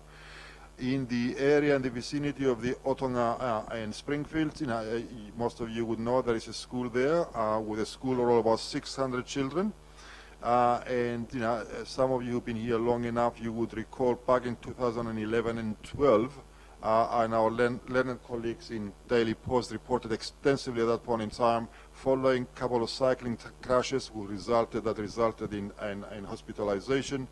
The school expressed this very strong view that the pedestrian crossing, which sits on the brow of the hill in Pukehangi Road, was in the wrong location. And they wanted improvements to the intersection of Otonga and Springfield, a small roundabout there, to make it safer for the kids to walk to school. Compounding that, one of the historical elements of the Otonga school is that about 80% of the kids that go to school have been dropped off to the school by their parents, and especially since the school all comprise kids from all over the district, not just from the area. The school board of trustees went to the Ministry of Education last year and now have rezoned the school. And the net result of that, in about 5 years' time, all the 600 kids who go to Otonga school will be sourced locally. Within a radius of 2 to 3 kilometers, all the kids will be able to walk or cycle or take into school inside that catchment. Now, bearing in mind that that intersection has been identified by the school, by the public, and by our own independent and technical assessment, following 7 injury crashes in the location, we have undertaken an assessment of the intersection, and in recent times we have monitored the traffic in order to construct the traffic modeling, and there's a spectrum of solutions to that situation. One is to do nothing, which in our professional opinion is not acceptable, because we have a historical evidence that is unsafe, especially for the children. The other end of the spectrum is a full signalized intersection that controls the intersection at all times. And there are interim solutions which can change the geometrics of the intersection or install signals to control the pedestrians on demand. In other words, the signals will only operate when someone pushes a button. When nobody pushes a button, the signals will not be activated, and therefore the traffic will be allowed to manage itself. We've done the investigations for over a period of 3 days with CCTV cameras, and I expect the modeling to be considered and come back to me sometime mid-January with some recommendations. And at that point in time, me as a transport director, I will make some recommendations as to what is the way forward. So that's where we are at the moment. Thank you for that update. Any questions? Okay. Your Worship. And Councillor Gould. Stavros, I don't know if other councillors have received it, but the NZTA has also sent a directive to mayors of the country to look at speed restrictions around schools. Is that something that we comply with or need to do more on? I think the directive from NZTA, Your Worship, came as a result of the review of the speed guidelines. If you recall, it's only in recent times the NZTA was undertaking that investigation, and now we have the guidelines in place. And NZTA's directive is actually to review speeds, especially in sensitive areas like schools, with a view of perhaps having variable speed limits, in certain peak times. And as we go through over the next 6 months, and we've got a list of locations where people express the view that speeds need to be modified, and we will undertake the review in compliance with the guidelines provided by NZTA, and schools will be incorporated in the whole process. Thank you, Mr. Chairman. Thank you, Stavros, for your report. I want ask some question on speed restrictions, please. Two roads, Tenai Road with the outside the U Motion Centre, you've got a set of lights there at the moment. You had an accident nose to tail there about a couple of weeks ago on a Thursday. Is there are you looking at reducing the speed limit around that area to 50k with such a large complex with lots of people using in and out? Two things, Councillor Gouldo. I mean, that part of the network is state highway, and obviously that belongs to NZTA to make that decision. And I anticipate with the workshops I said earlier in considering Eastern Corridor, geometrics, capacity, efficiency, safety are all part and parcel, and speed limits with part and parcel of that consideration. Further to that question, you realise there's a school on the opposite road, and yet outside some schools they've got a 40k restriction level when you go past schools, and yet that is a national highway and the speed limit is 60k's. As I said earlier, variable speed limits in sensitive areas are as subject matter envisaged by the guidelines, and where it's appropriate, I'm sure they can be used again. Question is to do with Kawaha Point. There was an accident on the lower end of Kawaha Point yesterday afternoon. Are you looking at putting in speed bumps on that particular road, or is it going to take a number of years? I think you were pleased to know that we have been working with this Kawaha Point School in recent times, and there is a program of improvement works to be undertaken over the next 2-3 months, including perhaps speed restrictions. But and that it will take place over the next 2 or 3 months. But I would like to emphasize very strongly, because I regularly get inquiries as to was an accident, what we're gonna do about it. Accidents happen for 3 basic reasons. One is the geometrics or configuration of the roads. Second thing is condition of the vehicle. Third thing is the driver element. We have a significant element of involvement and input into how the roads look and behave, and their geometrics. We can educate drivers, but we have nothing to do about the condition of the vehicles. Following an accident, usually is an investigation, and the causes are identified, and we are informed by these causes to undertake the appropriate remedial actions, and we always do that, and we will always continue to do that. Councillor Hunt. Thank you. Just on the Sideways project, Stavros, I'm aware that you've found some pinch points where the Sideways cross roads, and I'll use Bennett's as an example, that a splitter island has been put there, which enables people to cross because it was a difficult crossing point. Of the other cycleways that have gone in, are there any other pinch points that have come to note that are going to have either splitter islands or more visibility? And the other one that comes to mind, and I've been asked about, is Kawaha Point with the Nongataha cycleway crosses. There is a railway crossing there. Because it's an unused crossing, the traffic does not slow down as you would expect normally, and it is quite a wide road for people to navigate in one go. So that's really just the pinch points and Kawaha Point in particular. Thank you, Councillor Hunt. Yes, I mean, as I said earlier, one of the primary conditions for the funding from the government agencies was actually to identify barriers for for those people not currently walking or cycling, and one of the main barriers is the actual or the perception of safety. So where a pinch point creates perception of poor safety, the Sideway program will be aiming to address via splitter islands, raised platforms, pedestrian crossings, whatever needs to happen. But that's the aim of the project. Thank you. Thank you, Mr. Chairman. A couple of quick questions, Stavros. When does the next round of speed limit applications come before council? We already got the applications in Brunswick area, for example. If you recall, Councillor Kent, you asked me last year to put into a program. The reason that we have been procrastinating is because we have been waiting for the New Zealand NZTA guidelines to be implemented. Over the next 6 months, you will find that we've got a whole list of areas. So over the next 6 months, we will making progress in all these reviews. Sorry. A second one was just to draw your attention. I realise it is in the TA, but outside the motion centre, when you're travelling north, we have actually, it becomes 3 lanes at the lights, and then within 100 metres it goes from 2 lanes down to single lane. I have twice been carved up by a truck and trailer coming through the middle lane there. I think you're going to have some safety issues, so perhaps you could draw that to the attention of NZTA. Thank you, Councillor. Again, Thank yes, you. we are aware of it, and obviously the subject to that workshop you're not doing at the moment. Councillor Kuma.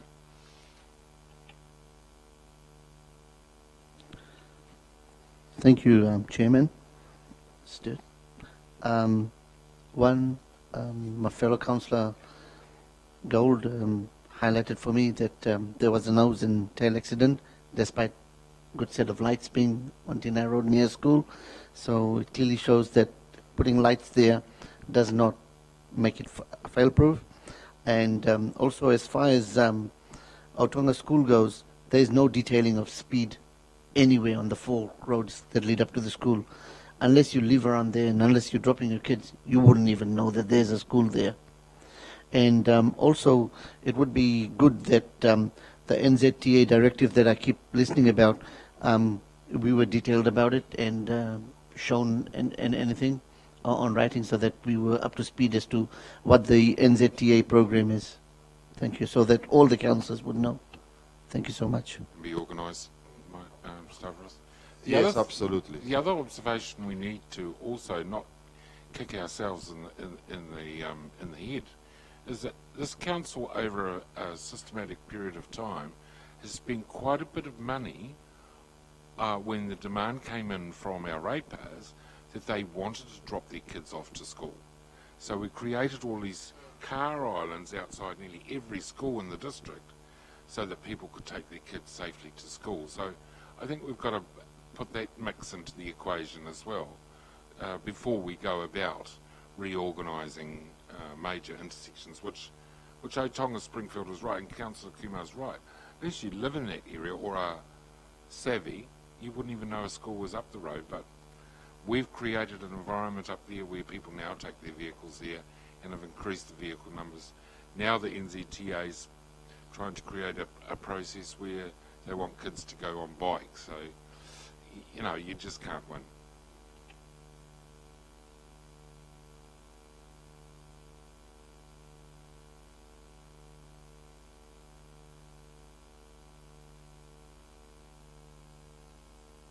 We go into confidential. I just want to tell the people who are live streaming at home that